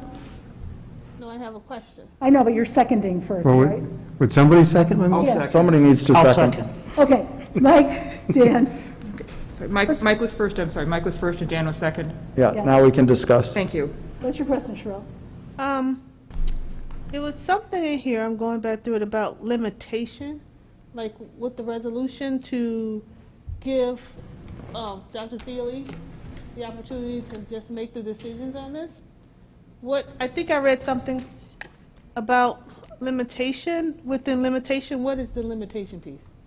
Yeah, I can't broadly deviate from the plan that you approved tonight. So I can't all of a sudden decide, we're going to do 25% students in a 4-day rotation, like make up some brand-new plan and say, this is now the plan, right? But if there's like a line in board policy that doesn't quite match up with how we're executing things under this plan, we're able to do that slight change without having to come back and ask the board to waive that or make that change in it. Because the number one priority is to get the school year off with this plan being executed. Okay. So So it's my responsibility to make the judgment call that if it's a drastic change in some way, then I need to come back to the board with that, inform the board and ask them if they'd, if you'd like to call a special board meeting or something to discuss it. If it's a minor change, then we're just going to do it, and I'm going to inform you, like, hey, here's this thing that we had to bypass in order to do something, right? Any substantive change to the plan shall be made in consultation with the president of the board and then promptly reported to the board, which may affirm, modify, or disapprove of the changes, so. That's, right. that's So if it's pretty minor, I'm going to talk to Nancy about it, and then we're going to move forward, and I'll inform the board. If it's something super major or a change in the style of the plan, we're going to have to come back as a board and discuss that. All right, so like even Nancy would be your sounding board if it's something pretty minor. As she always is. Isn't it wonderful how... Well, let's just put that, we put it on record, yep, so, okay, yep. Yeah. This is just, this is one of those questions earlier about liability. We don't want to end up in a spot where, as the administration is trying to execute this plan, that we end up in a nitpicky thing of, well, it says exactly in board policy you're supposed to do X, Y, Z, but you did Z, Y, X. Now I'm going to sue the board and the district because you didn't follow your exact policy. But things are moving so fast and changing so quickly right now, we have to make judgment calls as to, is that major enough to bring the whole board back together, or should the administration just carry that out in the best interest of the district and the plan? I'll talk to Nancy and say, hey, board policy says we should do X, Y, Z, but I think we should do Z, Y, X. What do you think? You okay with us doing that? Yeah, okay, we tell the whole board we're going to do Z, Y, X, this is why.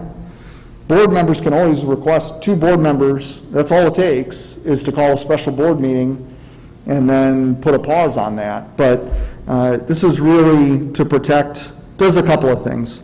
One, it protects the district from those kinds of liability claims and lawsuits and those kinds of things. This also provides another layer of protection against administrators, or for administrators. As I've discussed with many board members several times, what the state has done is really isolated superintendents and put us out on the ledge with this plan by saying that the plan, it's the sole discretion of the superintendent to approve a plan. In some school districts, the superintendent is executing the plan and rolling it out to the community, and the board has no approval over it. Because ISB did not require boards to approve return to school plans. I'm not sure, just my opinion, it was such a big decision that I wouldn't want Nor do I. Exactly, I wouldn't even want to take that on. So tonight, the action item makes that board action, which now makes it the law of the school, this plan of how we're going forward. And then this is another layer of protection for both the board and for the administration as we try to execute this plan that's happening in real time with things changing from the state and from health guidelines and everything else. You're providing a layer of protection both for the board but for the administration. And our legal counsel strongly recommends that both pieces that we did tonight, they strongly recommend that the board takes action on the plan, and they strongly recommend that the board takes action on this resolution. And this is our attorney. This is the board's attorney, not Hank's attorney. Yeah. So this is our attorney recommending that we do this. And Shelley is available if you would like for me to call her in any way, but I'm carrying along her recommendation. It's just a question. No, I just... Good one. Yeah, it's a great question, yeah. It's kind of a weird one, because not often does the board give authorization to the administration to ignore their policies. So it is unusual. So is there any more discussion? Let's call the question. Can we call the question? Any other thoughts? Motion for the Board of Education to approve the COVID-19 reopening plan approval resolution. We had, I forget who. It was Mike and Dan? Yeah. Correct. Yeah. Mike Davenport. Aye. Dan Nicholas. Aye. Terry Pavasich. Aye. Rick Pavanato. Aye. Joanna Vasquez Drexler. Aye. Cheryl Fuller. Aye. And Nancy Kupka. Aye, motion carries. Next is we need a motion for the Board of Education to approve the addendum to the 2020-2021 Student Caring Handbook. So moved. Terry? Second. Mike? Thank you. Terry Pavasich. Aye. Mike Davenport. Aye. Sherelle Fuller. Aye. Dan Nicholas. Aye. Rick Pavanato. Aye. Joanna Vasquez Drexler. Aye. And Nancy Kupka. Aye, motion carries. And finally, we need a motion for the Board of Education to approve the textbook Foundations of Interior Design for the 2020-2021 school year. So moved. Second. Second. Ooh. I'm sorry, who and who? Joanne. I made the Joanna, motion. Mike and Joanna. Thank you very much. Can I just make a, because we didn't talk about this one. Yes, please. This is a textbook for CTE, Career and Technical Education. It is for a course that is a dual credit course, and originally we didn't think we were going to have a textbook with it, but working with the college for the dual credit part, this is the book that they recommend, and actually we've come to like the book, so that's why it's up for recommendation tonight. I don't know, Rob, is there anything else to add to that? How'd I do? All right, thank you. The memo that Good came dual along with credit. it was a good explanation. Okay, anything else? You want to call the vote? Mike Davenport. Aye. Joanna Vasquez Drexler. Aye. Sherelle Fuller. Aye. Dan Nicholas. Aye. Terry Pavasich. Aye. Rick Pavanato. Aye. And Nancy Kupka. Aye, motion carries. Finally, we'll have the last reception of visitors. This is an opportunity for audience members to address the board on any topic pertaining to Community High School District 99. Come on up. Come on up. Wow, you made it for the long haul. On down. Comments are limited to 3 minutes to provide, all Committed. visitors an equal opportunity. All visitors. I did make it for the long haul again. Melissa Rausch, R-A-U-S-C-H. I have an incoming freshman at Downers Grove North High School. I just want to ensure that moving forward that our teachers are supported fully and completely with this plan. And I do understand the reasons for your decision today. However, there are, again, only 6 days until teachers report. And with this movement to move forward, there are going to be things that come up. As an educator, I can already see some things that are going to come up that are going to need to be discussed and negotiated. And I really urge you to please stand by those teachers and make the public aware that this is a fluid discussion and it is not the burden of the teachers. If they have asks, they are asks because it is their right to ask. And so I really strongly encourage you to please keep that narrative going for those teachers. I also encourage you to please help those teachers explore remote learning in all of the facets that they have in a way that's not just technology. Okay? What we heard from students, what we heard from parents, and what we've heard from teachers is that it's difficult and it's challenging. And I would hope that the teachers are looking to the board, and I know as a parent, I am looking to the board and the administration to provide examples, training, pedagogical best practice, not just tech tools along the way. That is how our students are going to be successful. And if we only focus on the tech and we do not focus on all those other aspects, then we will fail our students. And our teachers will struggle, and it will be an issue. Finally, I would like to, on behalf of the public, of our community, apologize for the atrocious things that people said. It was offensive.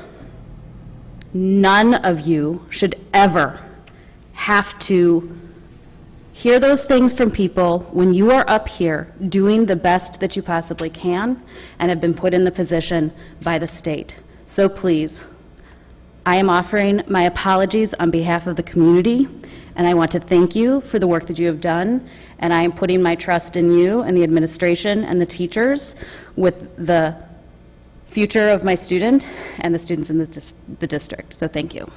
Thank you, Ms. Rausch. Thank you. Well, the cool part about sticking on and being the last person is you actually usually get a little dialogue from the superintendent, so we'll keep that tradition going. And I'll just comment that Ed and Janice and our team are working with teams of teachers to do exactly what you asked around pedagogy and professional development and examples of good lessons and those kinds of things. We have teams of our teachers working on that with our administration because they're the best ones to lead it. I haven't been in the classroom for a few years, so best to lead on our teachers to help us develop that professional learning. So that's happening, and we will support our teachers just as you have asked. We'll start that tomorrow morning at 7:40 when all our new teachers come for their first workshop. Ed's going to sleep in the parking lot. All right, Thank you that's, very much. Thank you. Thank you. I think that's all we have.